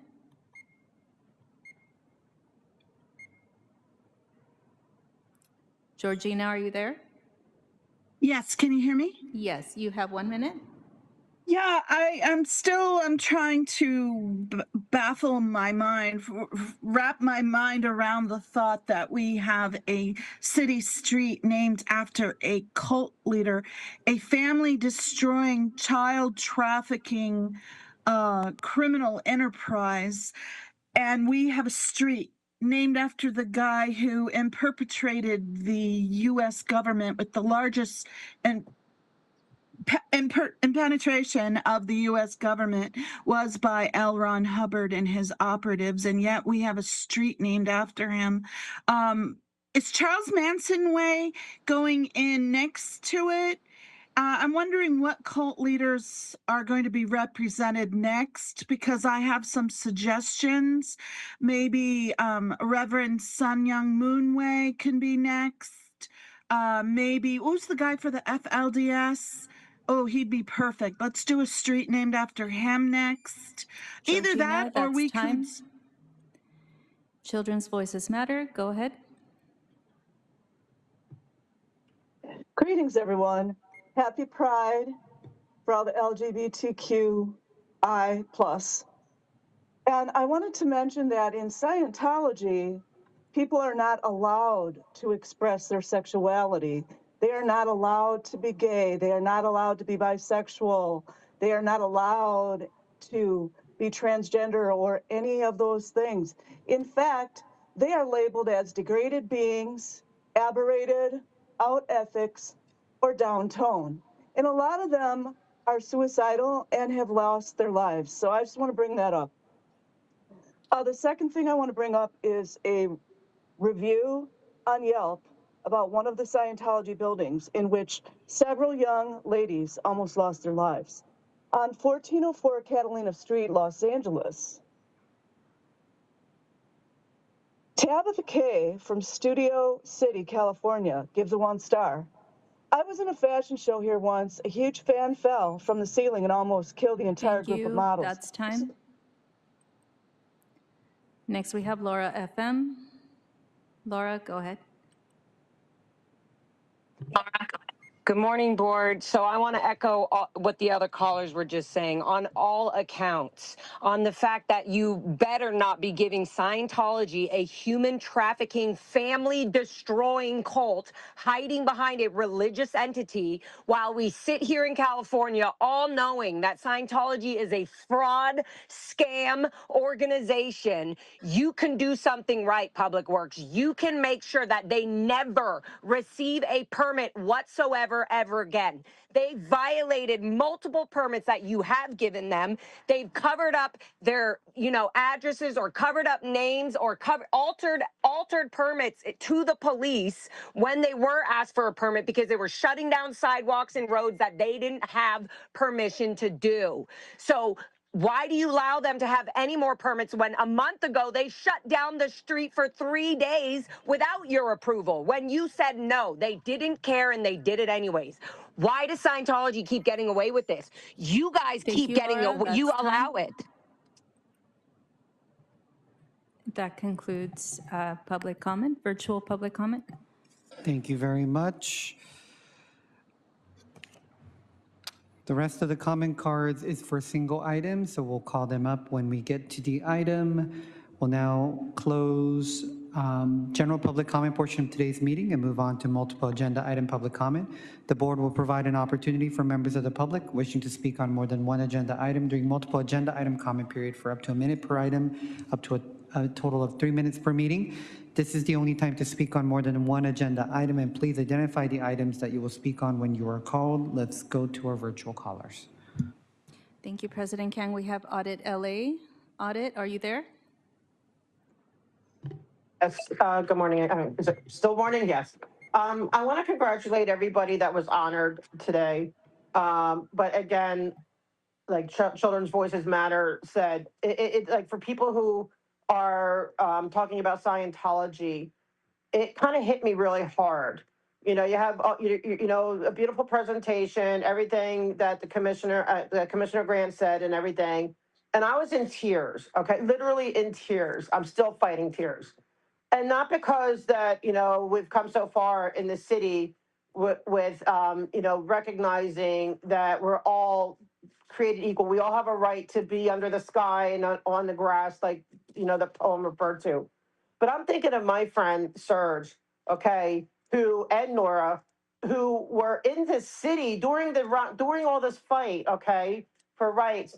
They were put into a gulag prison, okay, and Serge is a child, 12 years old, and Nora, I think, was 18, 19, for being gay. And in our city, and while this whole thing was going on, okay, and I can't wrap my head around that. And Serge was placed with a pedophile because they don't care. That's how unvaluable his life was. He was molested repeatedly in this gulag here in this city, and we come so often to talk about these inhumane crimes.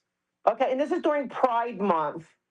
And Nora has spoken here to talk about how she was tortured for 2 years in the gulag just merely for being a lesbian. Okay, it's disgusting. There's so many things that evoke so much emotion on me. So congratulations to the city for having evolved to where we accept, hopefully everybody. But Scientology, still doesn't, that because they can't go away from what their leader says. And they put gays, as like lower than criminals. And you're giving them permits to recruit people into a cult that believes that will put people in prison merely for being gay. You are giving them permits to recruit more people. We're on the right side of history, warning the city, warning you, begging you to stop. We're on the right side of history. You aren't. Now I want to talk about the the repaving.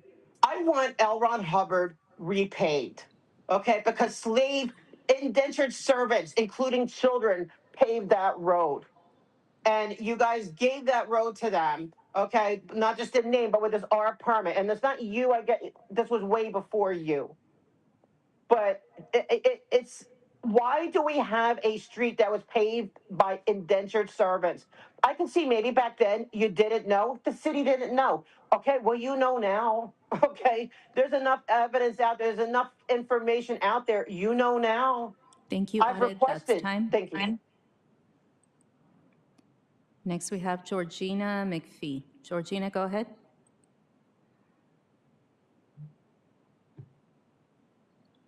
Georgina, are you there? Yes. I Go want to ahead. first talk about the minutes. We have repeatedly called out infraction after infraction for all these permits, and yet no record of that is being kept because it's not being included in the minutes. That needs to be addressed. You need to have some sort of measure to say these are the things that have been complained about, these are the things that people are coming to us with, but you don't record that. You don't make any reflection of that whatsoever. And your YouTube channel has everything listed just under LABPW meeting. Well, every one of them has that exact same title. You have thousands of videos that could be potentially accessible by people, but you don't make them accessible by giving them all the same title. It's like going to a card catalog and everything in there is just titled book. I want to talk about the road pavement also. The bricks on L. Ron Hubbard Way need to be pulled up or paved over. They are using those bricks as an excuse to say, oh, but this street's too pretty for cars to park on. Well, I'm sorry. We don't have roads just to be showcase pieces. We have roads for accessibility to the public. That road needs to be repaved and made accessible to that neighborhood. It needs to be opened up for parking. You should put metered parking in there. It'd be a valuable asset to the two major hospitals that are just at the end of that street. The fact that you have a street named after a cult leader is appalling. It needs to get addressed. Please do better. Thank you. I appreciate you and have a great weekend. Thank you, Georgina. And next, we have Laura FM.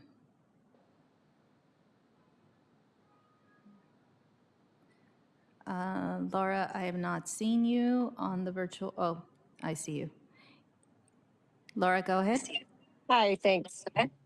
So in regards to the minutes, we keep asking, please put something up. You've had multiple people call in regarding revoking Scientology's R permit, which is to bring it back to North Berendo Street. We would like to see that on the minutes. We'd also like for it to be at least an option as a point on the agenda.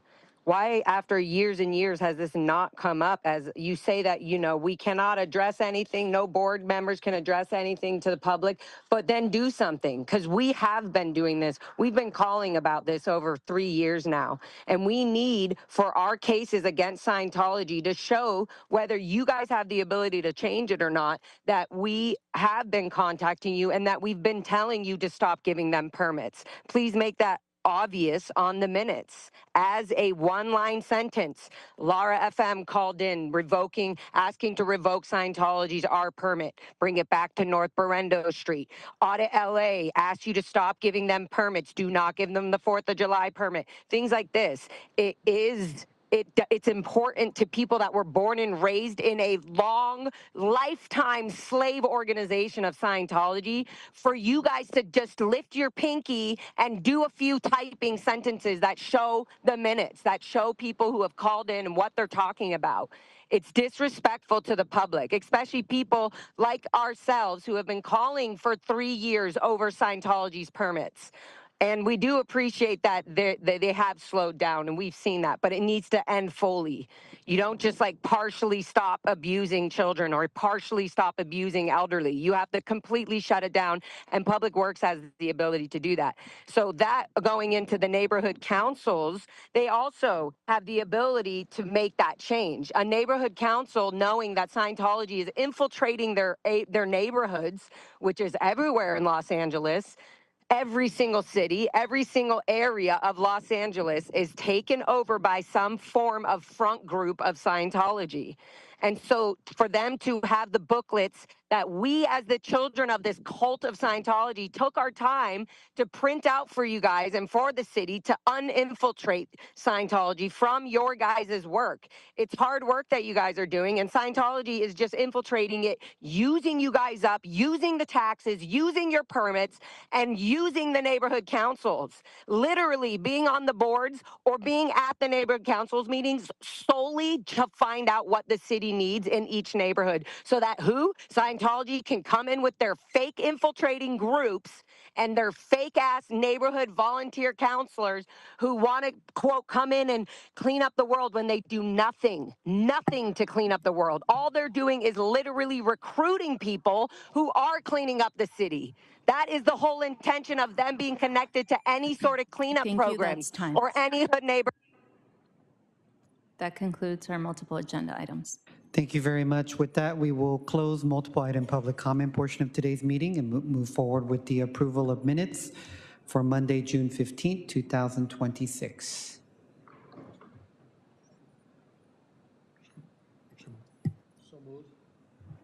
Second. First by President Pro Tem Grant, seconded by Commissioner Cardenas.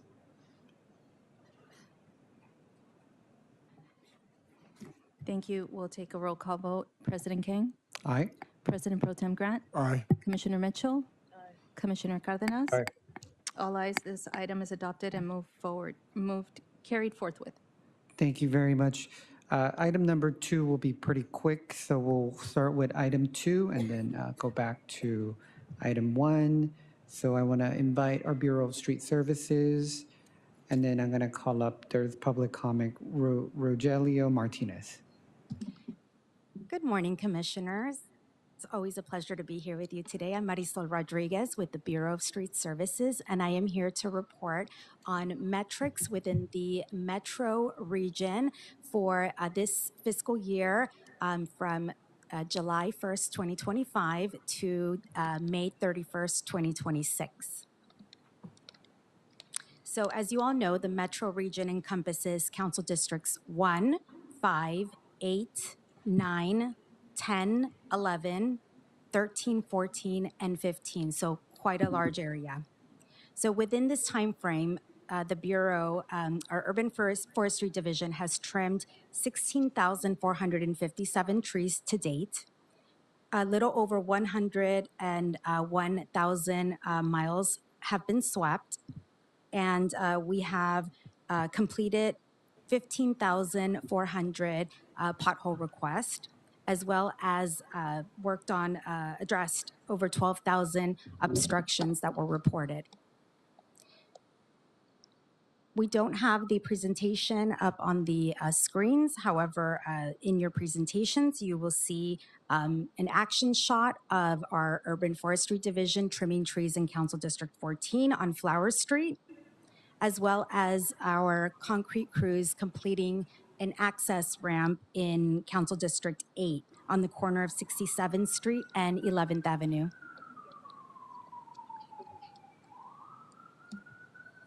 So as you know, one of the core services that our Bureau handles and oversees is our Street Resurfacing Division, or SRD. And so our Street Renewal Division maintains and repairs over 23,000 lane miles throughout the city. For the month of May, for example, we completed 1.60 lane miles in CD15. This is combined, I don't have, let's see, combined, we have completed approximately 23 lane miles in the metro region. Oh, thank you. Is this it? No, that's not the Oh, that's the presentation, other so it's okay. presentation. That's the following one. It's okay. Thank you. I appreciate it. Another component of our division is our large asphalt repairs. And as you know, these are localized sub-base failures that happen within a street, and that might be in good repair. However, a portion of it might have a localized base failure. So our crews go and dig up until they find the hard asphalt, recompact it, and then the street is considered in good condition. This is more of a permanent maintenance repair. So to date, we have completed 438 large asphalt repairs in the metro region. And to highlight a few, we've had about 56 in Council District 10 and 53 in Council District 14. And I'll stop there if you have any questions on large asphalt repairs. I know sometimes those are popular. No? Okay.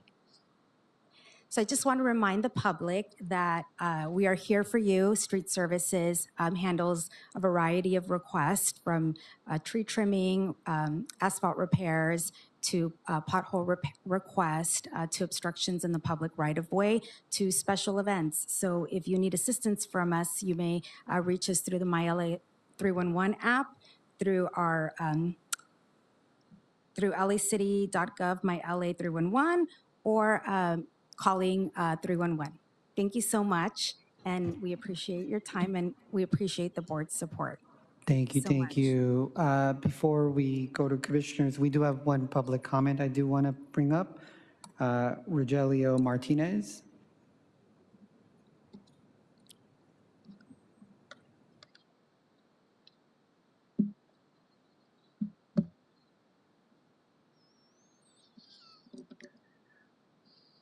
Rogelio Martinez, Supervisor, LA County District 4 candidate. Members of the board, fixing our streets doesn't mean just throwing hot asphalt onto potholes and hoping for the best. We need an intelligent approach. Right now, we are wasting millions on a reactive cycle that lets healthy roads deteriorate. We need to be smart from the start by adopting a proactive schedule, applying protective seals to our youngest streets, and fully coordinating our underground utility upgrades with paving projects. We can double the lifespan of our roads. Furthermore, every time we resurface a street, we have a golden opportunity to make our neighborhoods safer. Let's incorporate human-scale design, ensuring we provide safe spaces for pedestrians, cyclists, and transit riders. Let's stop throwing money at a failed system. Let's invest in our modernized, preventative approach that keeps our neighborhoods safe, accessible, and financially responsible for decades to come. Thank you for your time. Thank you very much. Commissioners, did you have any questions or comments for Marisol? Okay, seeing none, thank you very much. With that, we will go back to item number 1. So wanted to invite our staff members from our 2 bureaus for the Business Inclusion Program Citywide Exclusive Franchise System.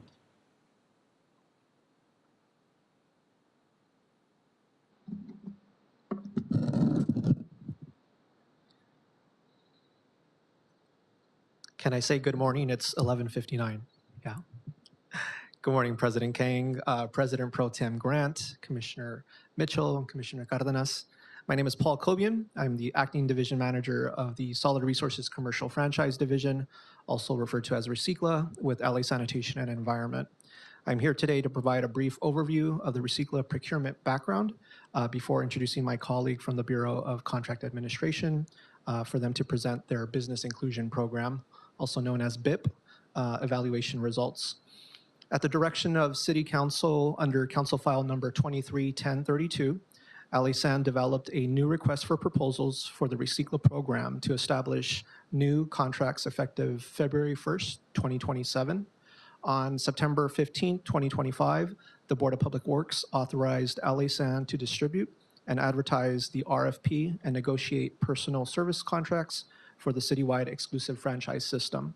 The RFP closed on December 11th, and during that time period, 9 proposals were received. The RFP provides for initial 8-year contracts with selected contractors serving as the exclusive providers of solid waste, commingled recyclables, and organics collection and handling services within assigned franchise zones. LA San intends to award contracts by zone or bundle, which may result in up to 11 contracts, depending on the final award structure. To preserve system redundancy and long-term competition, no single proposer may be awarded more than 49% of all customers.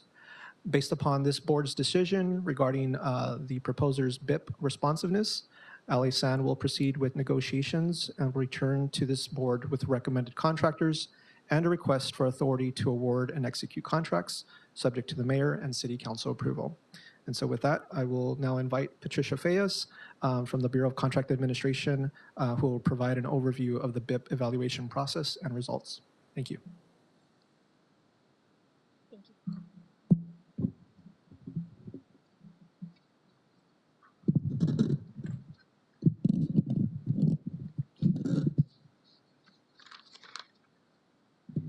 Good afternoon. My name is Patricia Fuentes, and I'm with the Bureau of Contract Administration.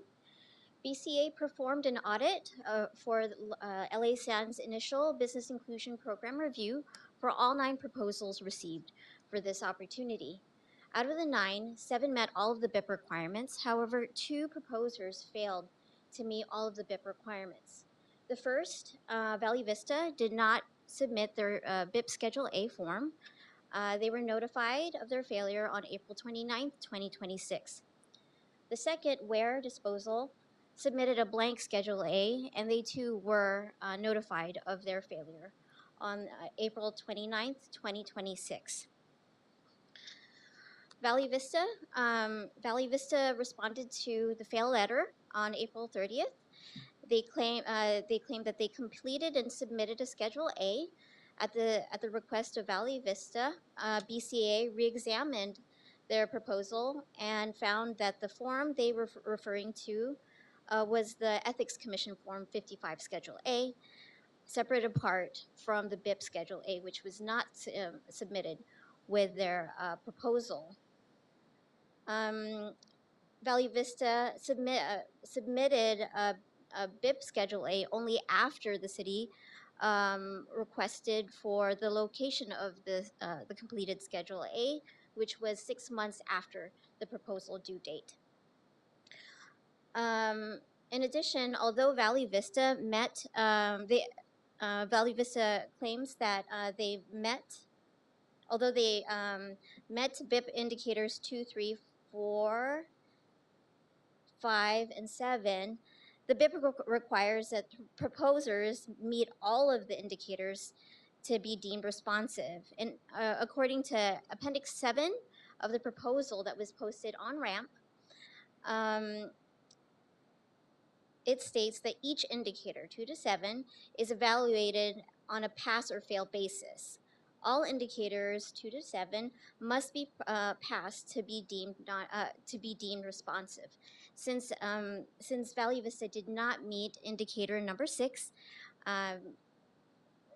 BCA's recommendation to deem Vista's proposal non-responsive still remains the same. For Ware Disposal,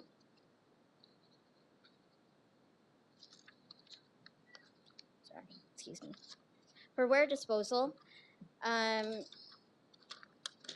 Ware references section 6.223, arguing that the city had the authority to permit corrections in its best interest. BCA acknowledges a request for Ware Disposal for additional info and clarification. However, the documentation that was provided was deemed insufficient as well. And therefore, BCA's recommendations still remains the same.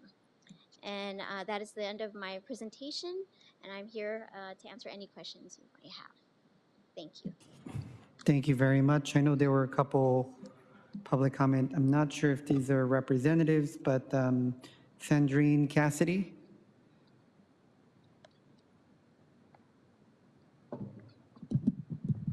Now it's good afternoon. President and members of the board. My name is Sandrine Cassidy, and I'm here on behalf of Environmental Innovations, otherwise known as EI. EI is a certified Los Angeles small business enterprise, emerging business enterprise, and women-owned business. We have helped cities, haulers, and businesses implement practical organics, recycling, SB 1383, compliance, food recovery, customer education, waste assessments, and contamination reduction programs. These services are not side issues in the new Recicla agreements. They are central to whether the program succeeds, especially as the city works to expand organics participation, reduce contamination, improve education, and support businesses and multifamily properties through this transition. During the proposal preparation process and well before December 11th, 2025, EI engaged with Valley Vista, and Valley Vista incorporated us for a meaningful implementation role. This was not symbolic participation. It is the right kind of participation for this work. Valley Vista brings local hauling, infrastructure, and processing capacity. EI brings specialized compliance, outreach, and community-based implementation expertise. Together, we believe this team is well positioned to deliver the hands-on customer approach and outreach, organics implementation, waste assessment, and contamination reduction programs the city is asking for in the next phase of Recicla. We respectfully ask the board to deem Valley Vista's BIP outreach substantially compliant and allow the proposal to continue to evaluation and negotiation. Thank you very much. Thank you very much. Our next speaker is Jorge Gomez.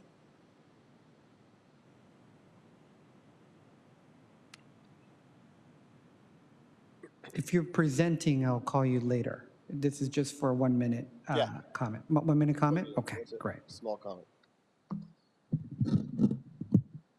Good afternoon, Commissioner, President. I'm George Gomez, President of FF Gomez Inc., a family-owned refuse equipment manufacturer serving the community for over 26 years. We employ 52 people and partner with Valley Vista Services. If the board approves Valley Vista Services bid, it supports a trusted local company and businesses like mine that create jobs and strengthen our economy. Please consider Valley Vista Services' long-standing reputation, proven performance, and commitment to excellence. A clerical error shouldn't overshadow their overall strength. They'd be an outstanding partner for the city. Thank you very much for your time. Thank you very much. Next speaker is Sanya Soyemi.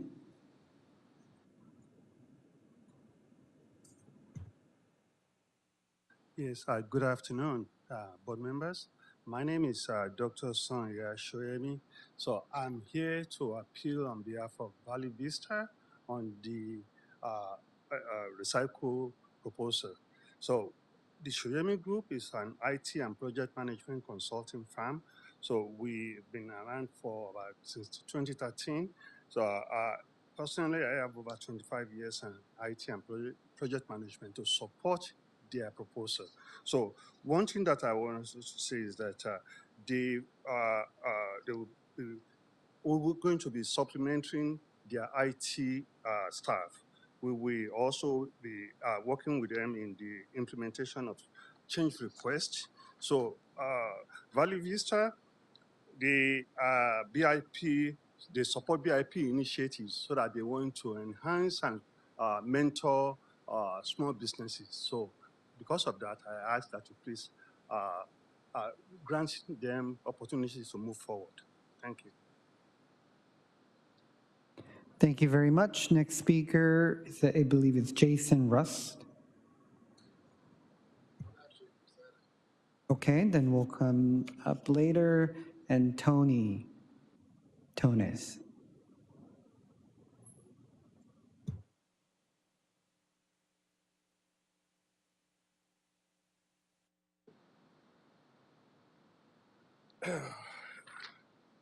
Good morning, members of the Board of Public Works.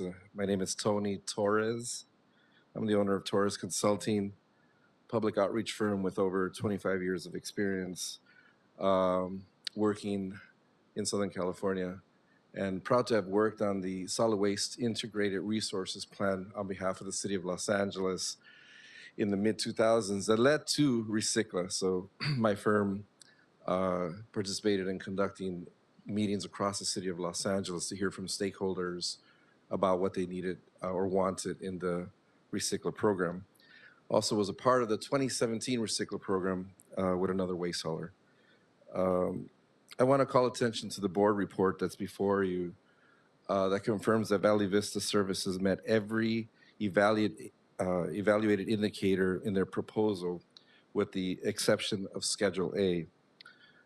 Their submission demonstrates their operational capacity and readiness to perform under the Recycla franchise system. Excluding a qualified applicant like Valley Vista Services, and by extension, excluding the use of their subcontractors like my firm on the basis of one single unmet threshold, would really undermine the very nature of the business inclusion program and what it's designed to achieve. Valley Vista invited my firm to join their team. They were very thorough in their outreach. We completed all the necessary documentation on the City of LA RAMP website. Valley Vista engages in a good faith effort to be a part of their team and to provide a service to the City of Los Angeles and its residents. Therefore, I respectfully ask of this board to use its discretion and allow Valley Vista to move forward on the merits of their proposal and not just on maybe one item that was excluded. My opinion is that they conducted all the work that would have been provided to you on Schedule A and should not be penalized. So again, I ask that you use your discretion, and I thank you for your time this morning. Thank you very much. So with that, we'll close the single item public comment, and I'll bring up both of the haulers. Let's start with Valley Vista.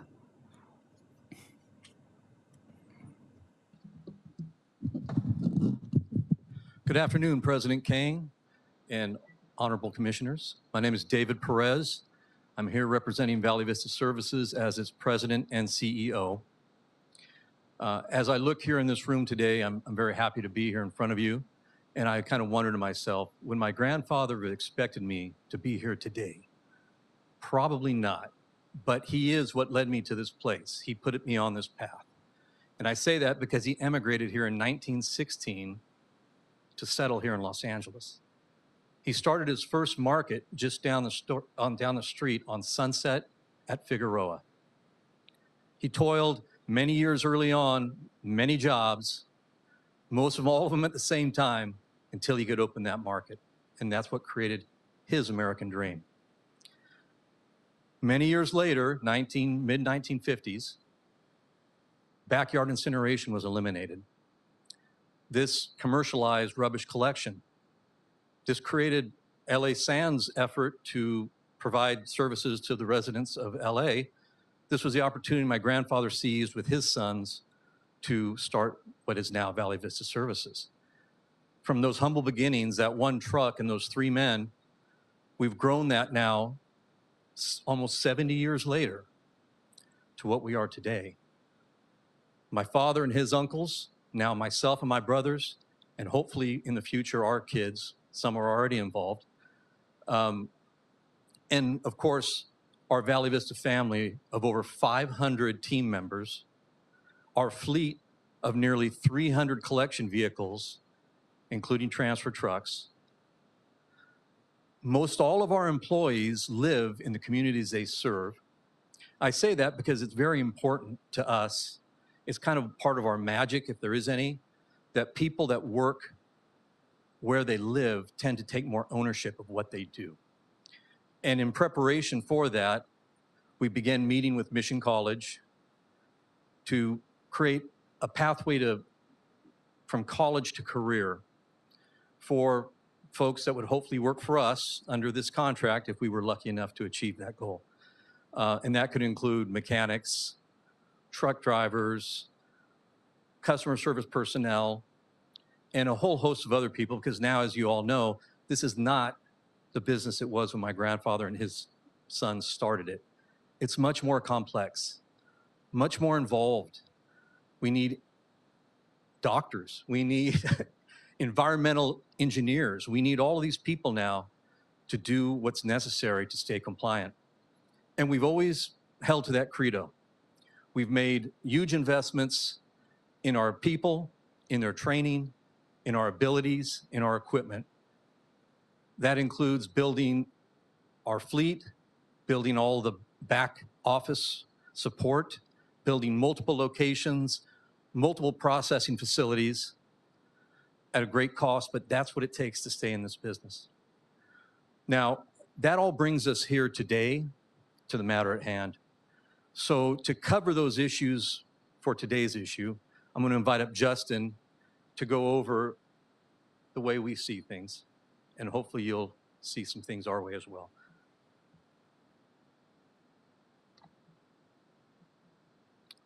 Good afternoon, President Kang, honorable commissioners. My name is Justin Moramus. I am on behalf of Shepard Mullen, on behalf of the applicant. My colleague Rocky Delgadillo would like to be here today. He wanted me to send his regards. He's out of town and couldn't present, so I'm presenting on his behalf. At the outset, I would like to thank staff for the detailed presentations. I think that covered a lot and allows us to sort of focus on the salient points this afternoon. Also, you should all have a hard copy of the letter, a hard copy of the presentation. So I won't belabor all of those specific points as we go through, but I do want to focus on, I think you can hear the passion from Valley Vista about how much this means to them, about how much work and time they put into the process. And I think that that's sort of the most salient point. All of the work and time that was able to be put into the process, regardless of what happened with Schedule A. It's our belief that Schedule A was submitted. We understand that staff cannot find that document. I don't have a better explanation than it was lost somewhere in the processing of the document, but it goes back to that intent of Indicator 6. And what does Indicator 6 say for the purposes of this discussion, right? Because that's the one thing we're focused on. I think in the report, and it was noted in staff's presentation, every other indicator has been met by Valley Vista. The only thing that we're focused on is Indicator 6, and the only reason we're saying that that's even an issue is because Schedule A cannot be found at this time. So if you look at Indicator 6, there's a real focus on good faith, effort, and negotiations. That's the sort of overall spirit and intent of making sure that the negotiations under the Business Inclusionary Program are met. Working with subcontractors, being responsive to everyone that reaches out that is a certified contractor, and going through the entire process. I'm having trouble seeing the slides from this angle, but I want to move to this slide in particular. Outreach to over 168 businesses, 37 of those businesses were negotiated with. You heard from many of the 5 subcontractors that were actually selected through those negotiation processes, totaling over $30 million in contracts. Why is this all important? It goes to the intent of in meeting the requirements of the BIP program and Indicator 6, good faith negotiations. All of this information, all of the detailed responses were provided to staff on time. There's no discussion about that. It's just this one Schedule A summary sheet, which basically, I'm sure you've seen the Schedule A summary sheet, it distills in one page all of that granular information into a quick reference sheet. So when we talk about the intent of the program, when we talk about what that Indicator 6 means, it's really meant to prevent an entity not going through the proper channels and process and negotiation process to get to the great result and going above and beyond what Valley Vista has done in this instance. I do want to also say regarding Schedule A, I referenced this briefly. And to clarify one thing that staff said, so it was our belief that, Valley Vista's belief that it was submitted with the overall package. We do have in the presentation the metadata that shows that it was created well before the deadline to basically take all of this voluminous information and distill down to that one page. And upon hearing from staff that they could not find it, Valley Vista did furnish it immediately in March of 2026, about 5 weeks prior to getting the letter from staff indicating that we had been disqualified from this process. that's important because it goes to the intent as well, right? The actual document was produced. It distilled information that was already used in the evaluation process, and it took into account sort of everything that had been done up until that point. So going back to what Schedule A actually shows, it's that distillation, right? So no new information was provided to the Bureau of Contract Administration. No new information was evaluated. No one is prejudiced through this process, through accepting and you using your discretion today to find that Valley Vista was substantially compliant with their submission and the BIP program.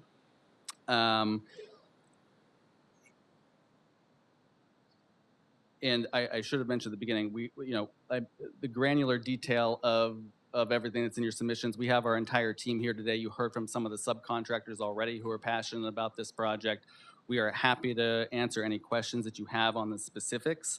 So we would just respectfully request today that you use your discretion to, one, decline recommendation 2 from staff in regards to Valley Vista, to find that Valley Vista has substantially complied with the BIP program requirements in all the work that they've shown throughout their submittal, and to find that they have their evaluation would be approved to move on to negotiations with LA San.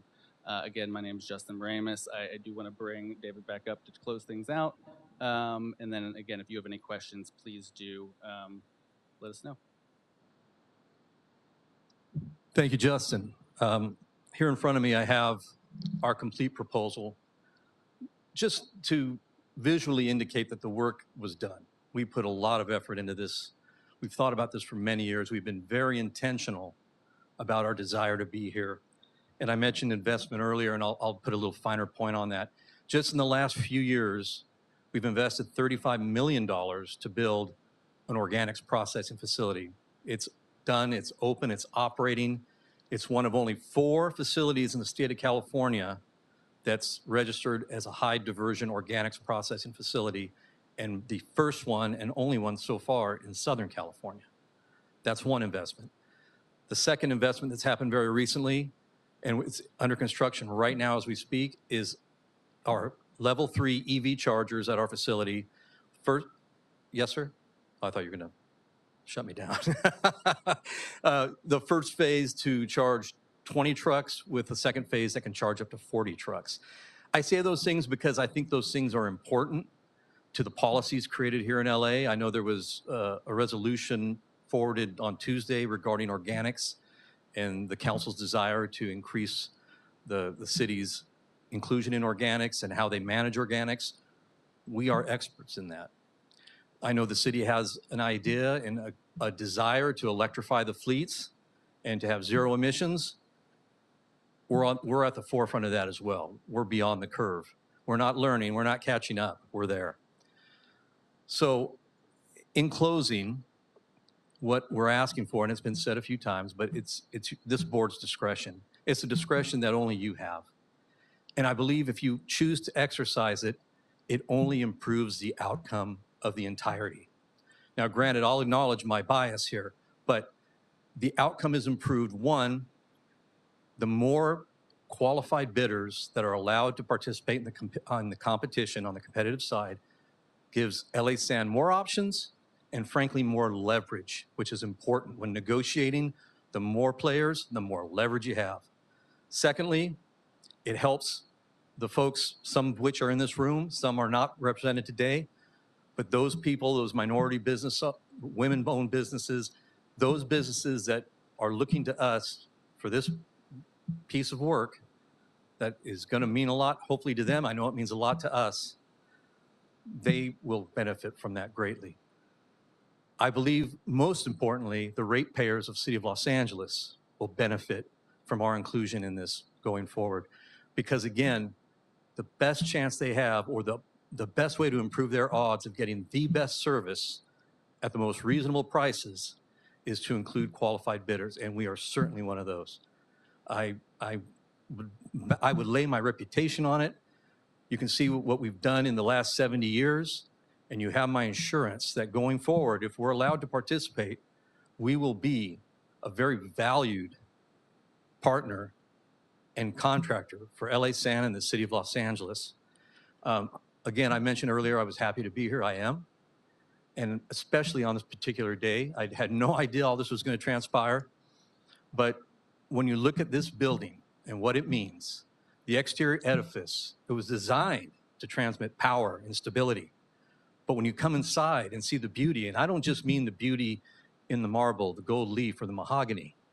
I'm talking about the people inside, people today that we all got a chance to see, that shows me that LA, much like Valley Vista Services, operates like a family.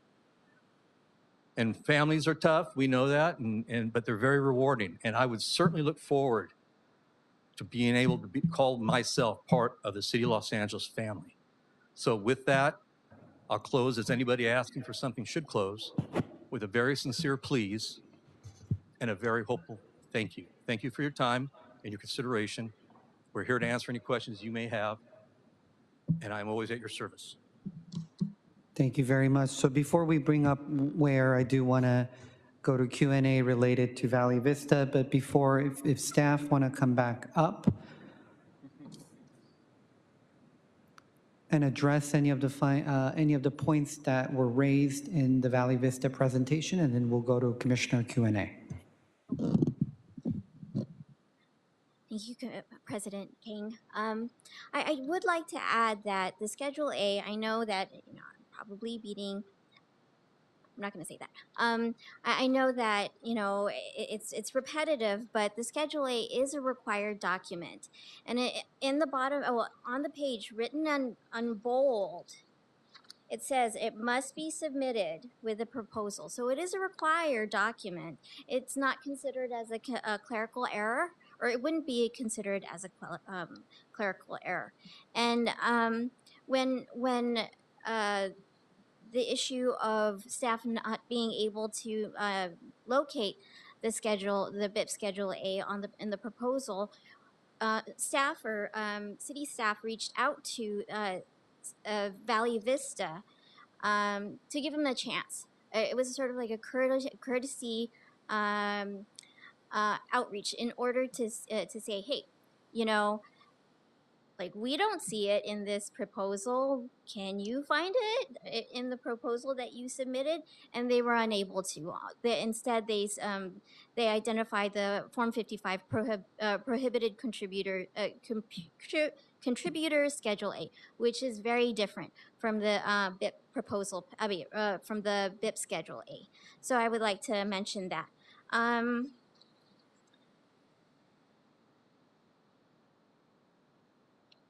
I think that's it. Thank you. Thank you very much.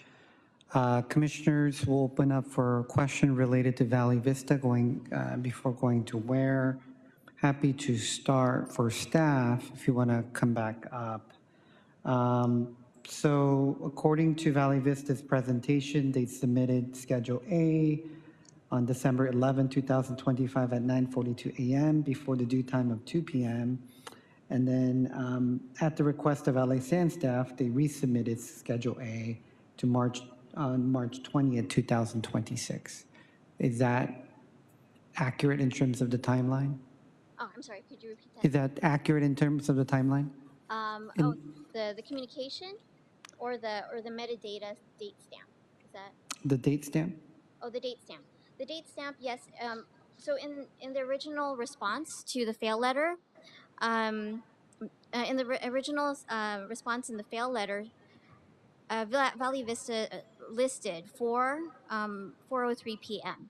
as the date stamp. However, we, after looking at the supporting documentation to the letter, the response letter that was submitted in April 30th, then we acknowledged that the date stamp for the metadata was 9:42 a.m. Again, however, the Schedule A was not submitted with a proposal.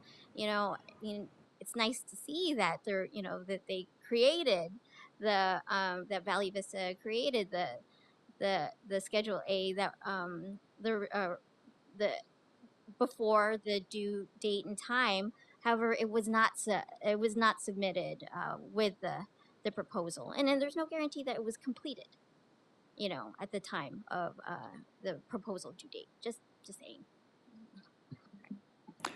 Okay, thank you very much.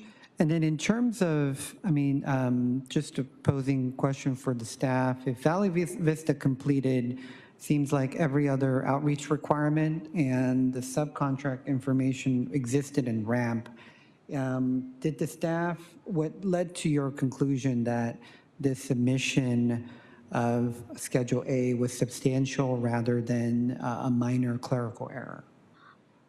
I wouldn't consider it's not considered as a clerical error though. Or a waivable irregularity, That I should say. that would be up to the discretion of the board. This is a determination that BCA cannot make.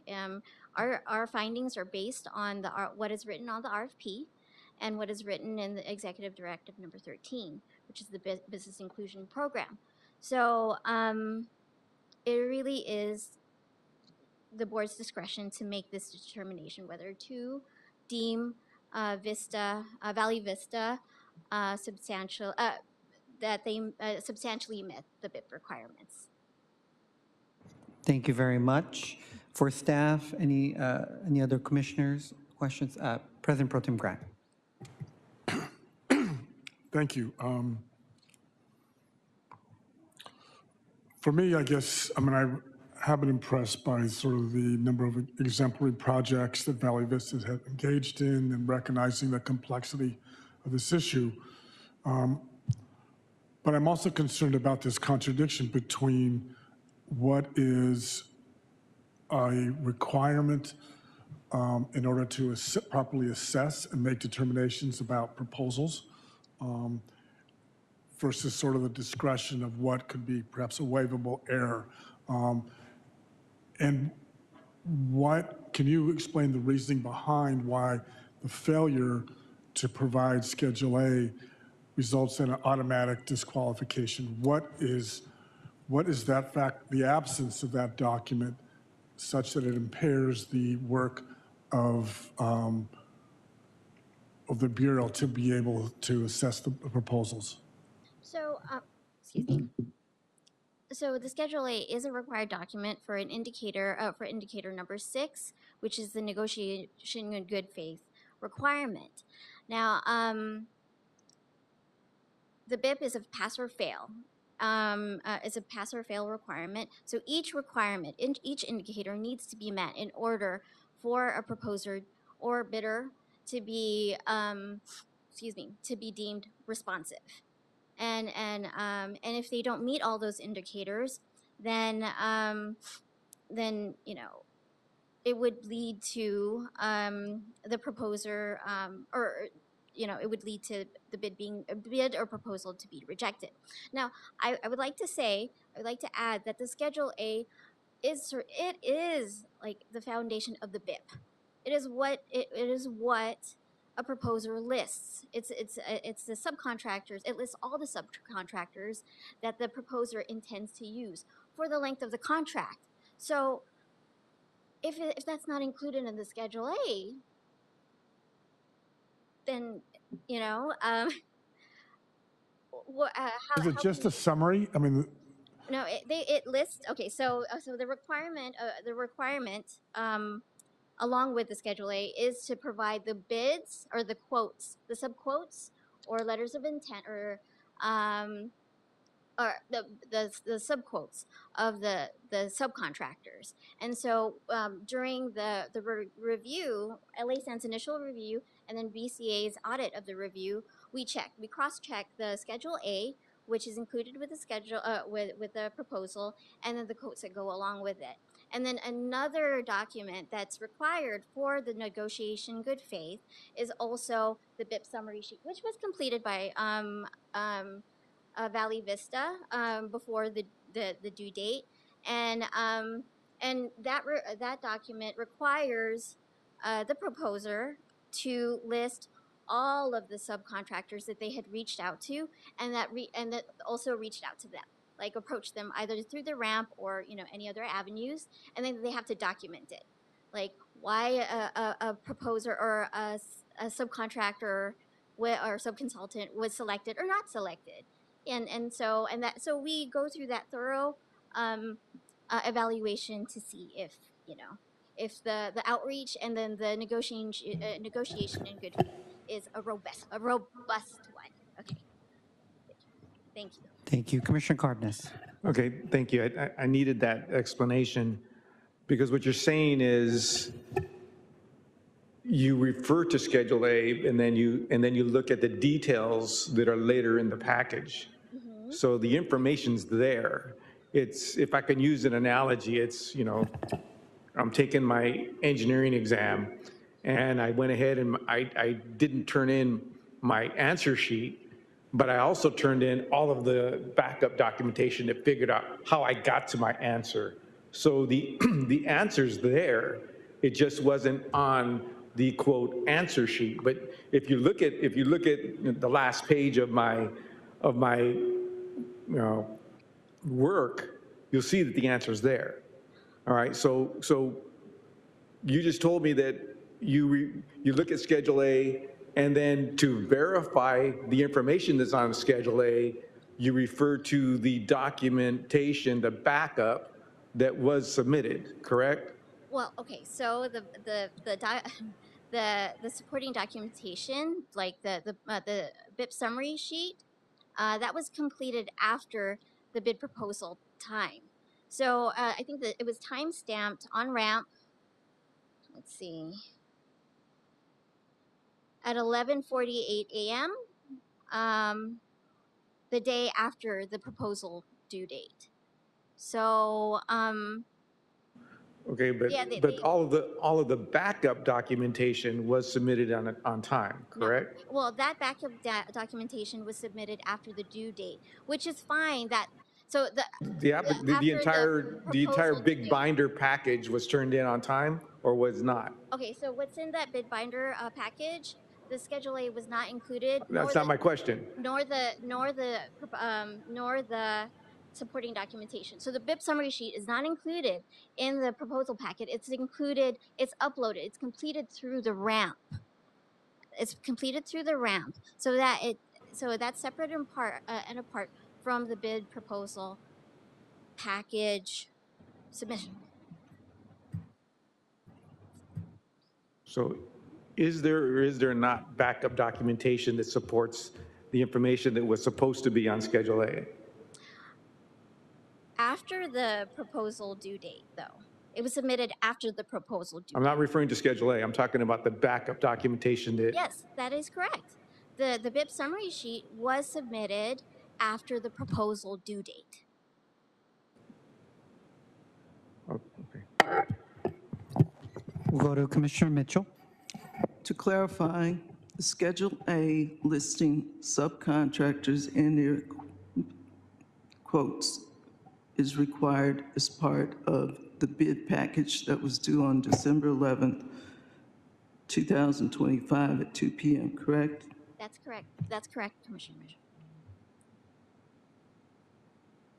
In order to be responsive, the document had to be included as part of the response to the RFP. Correct. It was not. Correct. When you refer to ramp, when does that evaluation take place relative to December 11, 2025? So the ramp submission, that is due after the the proposal due date at 4:30 p.m. Okay. Is the information provided in ramp considered part of a responsive bid to the RFP? It is required as a responsive determination for the BIP requirement. So well, here's my question. Mm-hmm. The Schedule A requires the subcontractors. Yes. And their bid amounts, correct? Yes, that's correct.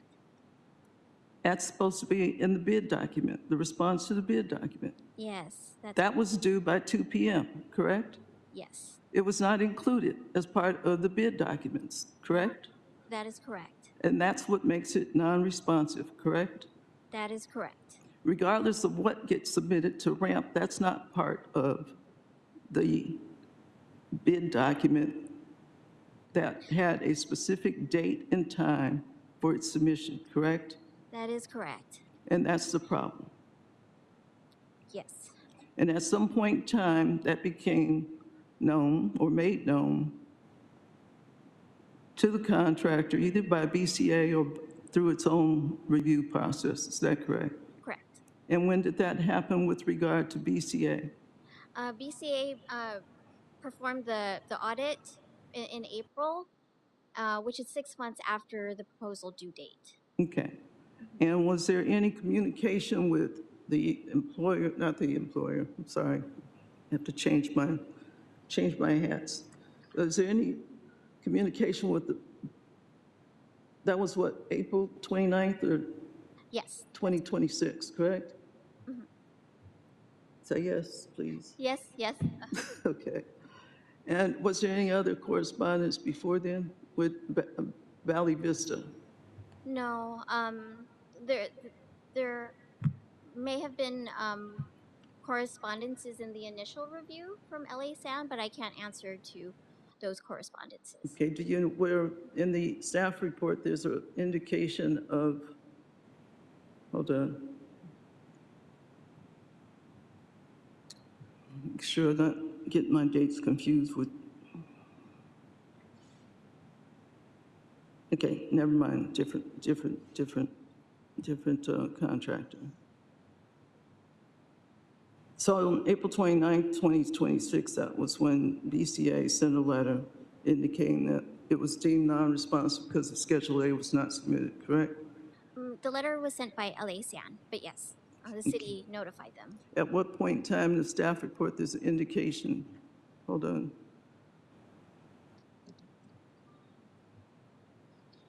As to Valley Vista, indication that the Schedule A provided in later correspondence was finalized at 4:03 p.m. on December 11, 2025.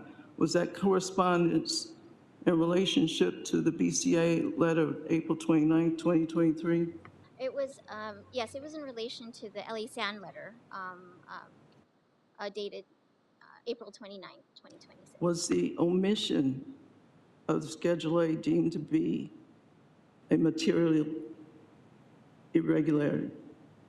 It's not deemed an immaterial irregularity. It is considered as a No, requirement. is it a material regularity if the Schedule A was not included at the time of the initial bid was due?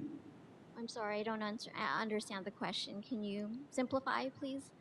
The omission of the Schedule A is required at the time the bid is due. Correct, yes.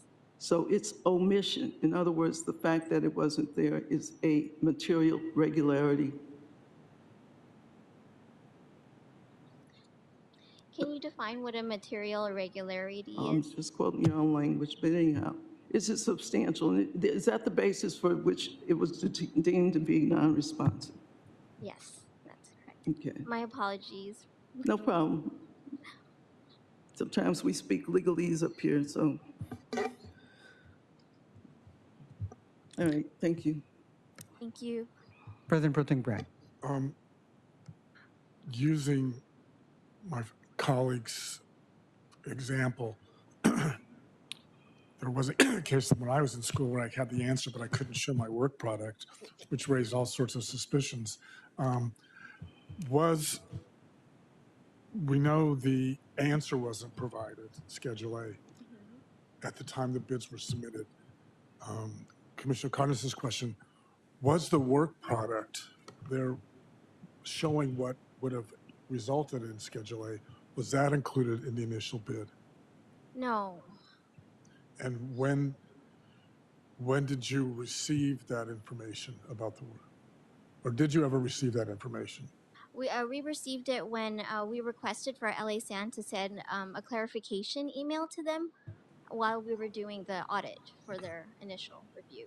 And that was roughly April When was that? Wait, around April, yes.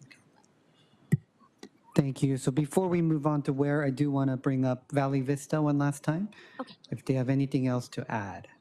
No, no. No, I mean, I'm going to bring up Valley Vista. Oh. But thank you for hearing me out. Long day. I probably should let the attorney speak, but first and foremost, the backup to the BIP was not required for the proposal, just a summary sheet. We've talked about that, ad nauseum now. But the backup was due the following day on RAMP, and it was submitted timely.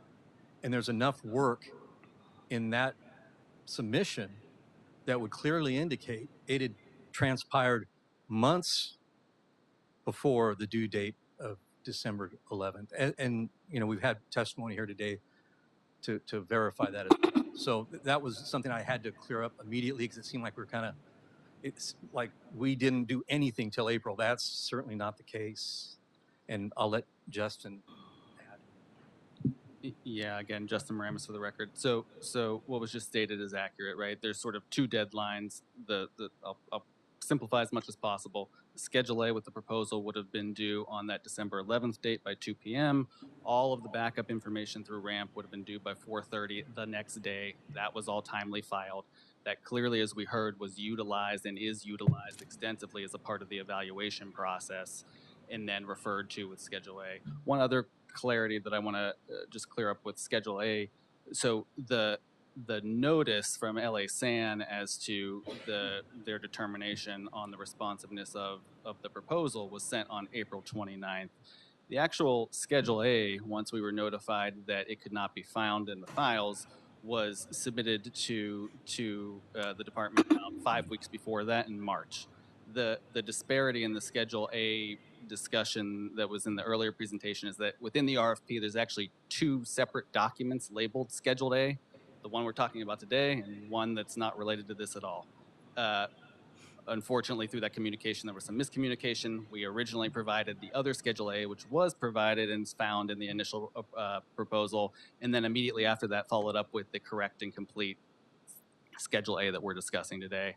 And then sort of taking all of that into account, what this really boils back to is this something that's waivable for purposes of the board to consider today? The answer, as you've heard, is yes. It's within the board's discretion to find that through all of this evidence, through all the work that's been done by Valley Vista, that the actual proposal is substantially compliant with the BIP program. And to not find it substantially compliant, Commissioner Cardenas, I think you were sort of on it earlier, it's almost like we should be talking about the inverse. If I provided just the answers and none of the backup to show what we actually did with the contractors, that does seem like a very material thing. To say that, the quick reference sheet is something that's material to this, no one's arguing that it's not a document that needs to be included and was included. It's just for purposes of evaluation, what should be included and what should be considered and what in this case would be waivable. And again, if there's any further questions, I appreciate your time. Thank you. Commissioner, I think I do see value in hearing both cases because I think we can learn from both and then we can either bifurcate or deliberate altogether. So at this time, I do want to bring up our WARE folks for their presentation.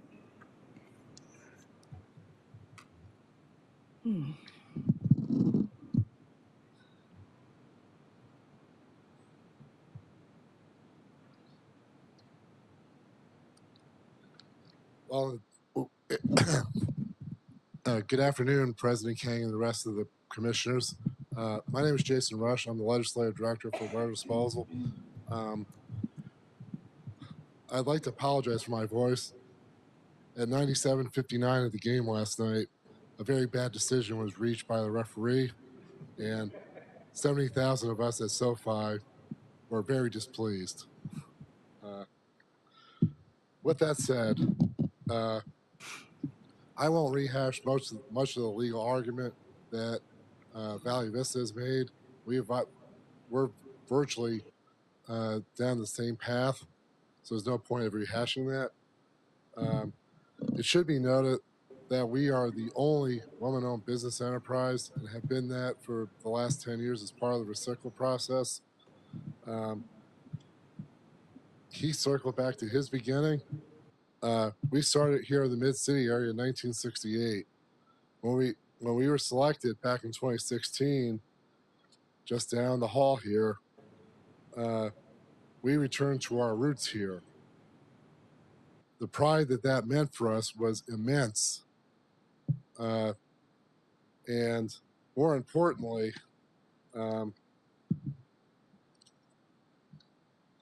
it's ironic that the very type of entity that the BIP is supposed to champion is the entity that the city of Los Angeles and its sand department seeks to exclude from this bidding process. We're told, go find people like WBEs, MBEs. Well, that's what we have been because that's who's owned our company. I should also mention there is one slight difference between me and my honorable friend over here. We have been a proud Teamster Local 396 employer for the last 25 years. We are only one of 3 RSPs fully unionized. If we go back in history, the whole process of the original Recycla program was to get all of companies like mine unionized. I already started off that way. Waste Management was that way. Republic was that way. Unfortunately, not everyone has joined. And it seems a little off that here I am doing the right thing and we're going through this. The original process 10 years ago was designed to include a firm like ours, not create exclusions to it. To exclude us from further consideration would cost us between 25 to 30 union jobs. This doesn't look good going into an election year. I don't want to have to go to my union people and the local 396 and have to tell them that their jobs are gone. I don't want to do that. This seems to be an anathema to all the hard work that we collectively did 10 to 12 years ago. It was tremendous work. It's work that has blossomed and has produced successes and that we've all discussed over the last 10 years. We want that to continue. We have been a trusted partner with the city over this last decade and without any significant issues. And we would like to continue servicing our zone in the southeast while maintaining rates that our socioeconomically challenged zone can afford. Additionally, we have gone above and beyond over the last 10 years to try to find an outlet for 24,000 tons of textiles we collect each year, and it is further ahead on this front than any other potential entrant to the system. Keep in mind, this is perhaps the most complex part of the waste stream of the Recycla program. Now, when we get back to the Schedule A, when you file on the BIP, on the RAMP BIP site, you end up getting something that looks like this. And I know we turned in a blank form. I'm not here to excuse that one way or the other. This is 9 pages. For us, it turned into 2. We're talking about 2 pages here. That's the reality. Additionally, I should add that since we are a current Recycla provider, we already have a Schedule A. Most of what the current active ones are would continue on to the new program with 1 new entry. That's it. We're not making anything up. We're continuing relationships that exist and have existed for 10 years. We reached out to everybody 10 years ago. We did it again this time. I should further add on that front, let's talk about the Schedule A process. 10 years ago, we went through 5 initial iterations of it before finalizing it as part of our franchise contract with the city.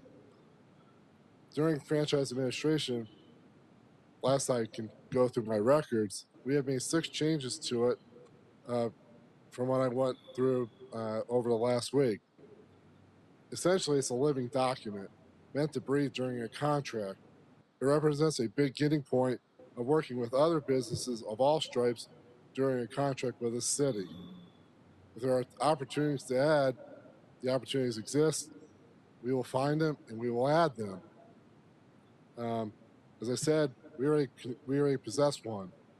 Essentially, if we go from 1.0 to 2.0, it'll transition essentially from 1.0 to 2.0. Everybody will remain there. Nobody's losing out here.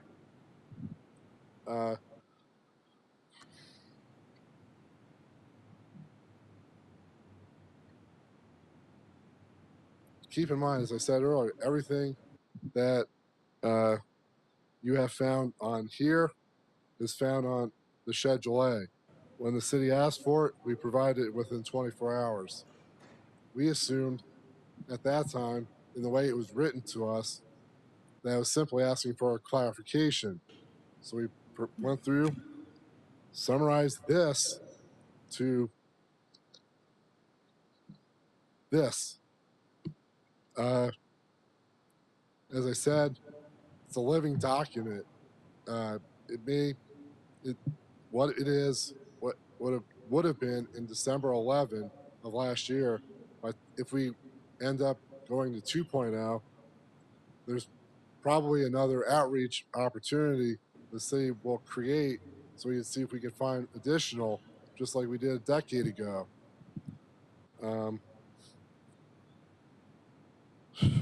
So with all that said, we've been a provider for the last 10 years.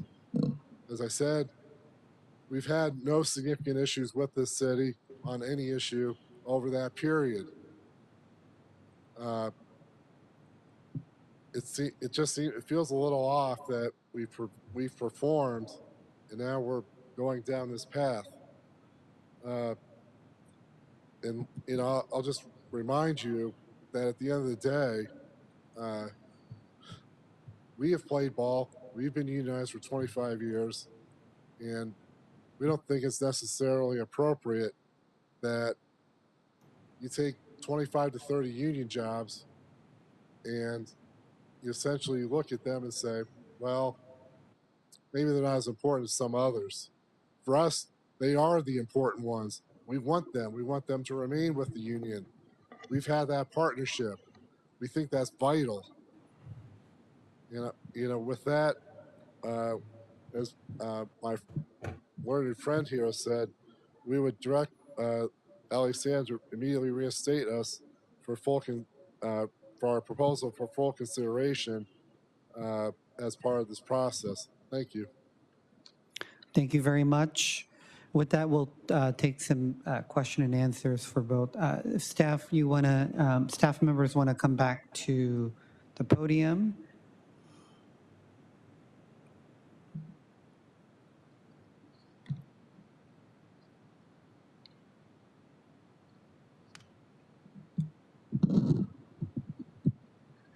Thank you. Started off, just wanted to reconfirm the facts here for where they did submit a blank Schedule A by the deadline, correct? A blank Schedule A with a deadline. Basically, it was a copy of the exhibit, Exhibit 7, which is included in the the packet. So there were a lot of blank forms that were submitted along with the RFP, and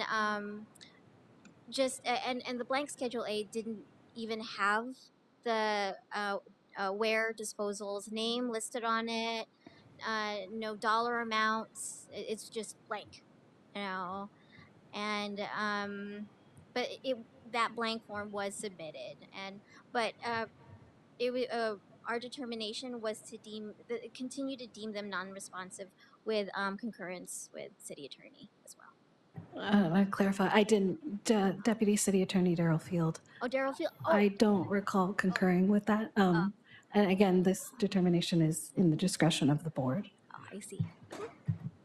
Thank you, thank you. Commissioners, any other questions? President Pro Tem Grant. Sure.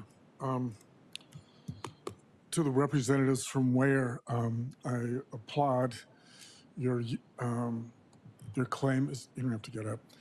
Unionization. But as one who's worked for some 45 years, looking to extend democracy to the workplace, I'm frankly resent and disgusted by your categorization that this board will be responsible for the loss of union jobs when it was in fact your client's mistake that brought you here before us today and this on the agenda item.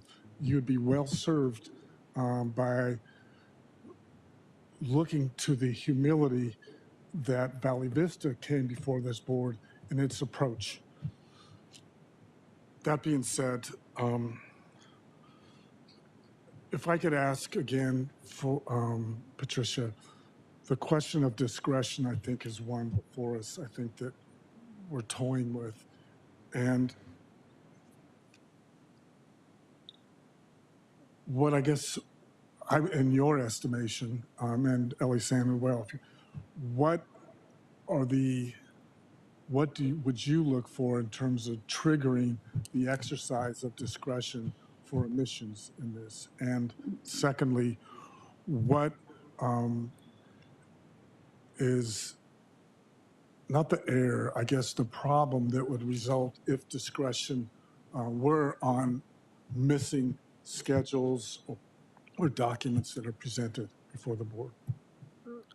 My apologies, President Pro Tem Grant. Well, I mean, that would be asking for, that would be asking for an opinion, and I'm not, I can't, but thank you. But the second aspect of that question was, what concerns do you have if discretion, right now it's an automatic disqualification if Schedule A is not provided, correct? Well, I mean, And then it's up to us to have discretion to overturn that. Am I correct in that? so, well, with the Schedule A, there were no, so in the bid proposal packet, in the proposal, there was no list of subcontractors that were submitted Right. with the proposal. So if let's say, And that's why yeah, so my understanding is what we've talked about this last period of time is if a Schedule A is not provided, it impedes the ability to assess the bid properly, and therefore what you've presented to us is it automatically disqualifies that contractor proposing. Is that correct? well, if they intended to use the subcontractors, why didn't they list them in the? Yeah, I'm just asking, yes, counsel? Oh, sorry. Oh, Hi, Thomas Costello Vega, Deputy City Attorney. I can help address Please. some legal aspects to that question, so I'll try to help assist staff with those aspects of the question. And so the bottom line here is the board does have discretion to waive these errors as minor deviations to the extent the board is comfortable determining that the BIP outreach requirements, the substantive requirements, were in fact met based on the evidence that has been provided, whether it be later on in the process or here at the board hearing today. That is something within the discretion of the board to do. The Appendix 7 that we've been talking about here today does contemplate there being a board hearing like this. That is why we are here today. And it specifically states that the proposer can provide, let me just get the quote here, the opportunity to present further evidence to the board prior to a public hearing regarding the BIP outreach evaluation to essentially determine whether these types of substantive requirements were met to the point where the board is comfortable saying it is in the best interest of the city and does not give a competitive advantage or disadvantage to other proposers to waive what is, BCA is correct to say it is a requirement in the RFP to have the Schedule A. but there is discretion to waive that requirement if these findings can be made by the board that the substantive requirements were complied with. There is no unfair competitive advantage being granted as a result of this waiver, and it's in the best interest of the city to exercise that discretion based on all of the discussion and the facts presented to the board as the board understands it. So I did want to kind of level set to provide that clarity, because I know from BCA's perspective, they're going by the books and being very strict about the requirements that are strict requirements listed in the RFP, but the board does have additional authority beyond that strict checking the box when it really is just a matter of there being a missing form. If that form, otherwise the requirements it's meant to demonstrate, you are comfortable saying those were met. And so I can answer any further questions about that, but I did want to make that clear for you all. Thank you very much. Colleagues, here where I stand, I think just setting the table is just to recognize what we're trying to decide today is we're not awarding any contracts to either. We're just, if we provide that waiver, it just allows them to proceed on to the process. And I think we talk a lot about many of the contracts don't have the level of competition that we have. And Recicla is one of those contracts that is very important, and we might not get a chance for another 10 years. So I do respect our staff creating a clear guideline and deadline. But I am, from the evidence that I've seen today, I think both entities did make a good faith effort to provide the document. And it seems like they did have it. It's just, the sheer volume of work. I did see that, but I know Commissioner Cardenas, you had other thoughts. Yeah, I just want to circle up and finish my question from earlier. So it was stated that the information that was the backup documentation from Schedule A, I know they're tall. The backup documentation that was on Schedule A, it was stated that it was turned into RAMP. Hopefully I'm using the right terminology. It was submitted to RAMP and it was due the following day on December 12th. Is that a correct statement? Yeah, that one component, that one required document, but that's one of three. No, I'm talking about the backup documentation that was on Schedule A. In other words, Schedule A was a summary, and then the 100 pages of whatever, how they got the information on what was turned in, what was due on RAMP on December 12th. The day after? Yes. That was the BIP summary sheet. So that was the negotiation in good faith documentation. That's how proposers document which subcontractors were selected and which subcontractors were not selected. It was like the justification log. So how is that different from what I just said, the backup documentation?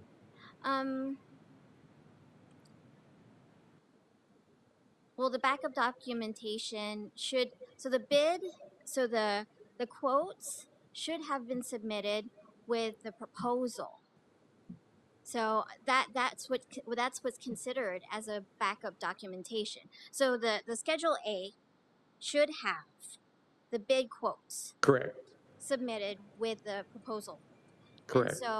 And then also in the BIP summary sheet, yes, quotes are uploaded, but those are all quotes that are submitted, not just the selected bidder, not just the selected subcontractors.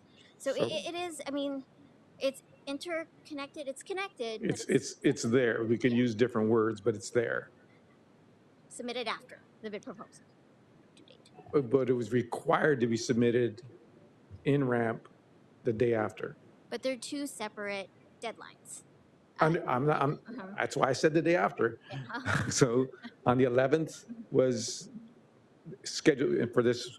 The form was supposed to be submitted, including Schedule A, and then for some reason, the next day, everything else was supposed to be submitted, or there's a separate requirement the day after, and it was all there. Yes, a separate. Okay, that was. Okay. That was it. Commissioners, any other final comments or questions related to this? So in this Commissioner Mitchell. instance, with regard to where there was no Schedule A, It was a blank Schedule A. a blank Schedule A is Yeah. non-responsive, correct? Yes, It did not list the subcontractors. it did not, no. And further in the response, it did not list any quotes from any subcontractors, correct? Correct. No further questions. Thank you. I think to make it easier, let me bifurcate the two recommendations in item 1. I think we're all in agreement. So item 1 in the agenda, the first one is deem Cralian Enterprise, Athens Consolidated Republic, Green Waste, NASA Services, Universal, USA Waste, DBA Waste Management, responsive to the bid requirement for the citywide exclusive franchise system for municipal solid waste from privately served commercial and multifamily customers, including collection, processing, transfer, and disposal. So I would like to bifurcate that. Let's take up the first item, recommendation 1. Second. I'll move, and then President Pro Tem seconds. Okay, we'll take a vote. President King, Aye. President Pro Tem Grant, Aye. Commissioner Mitchell, Commissioner Cardenas. Aye. Okay.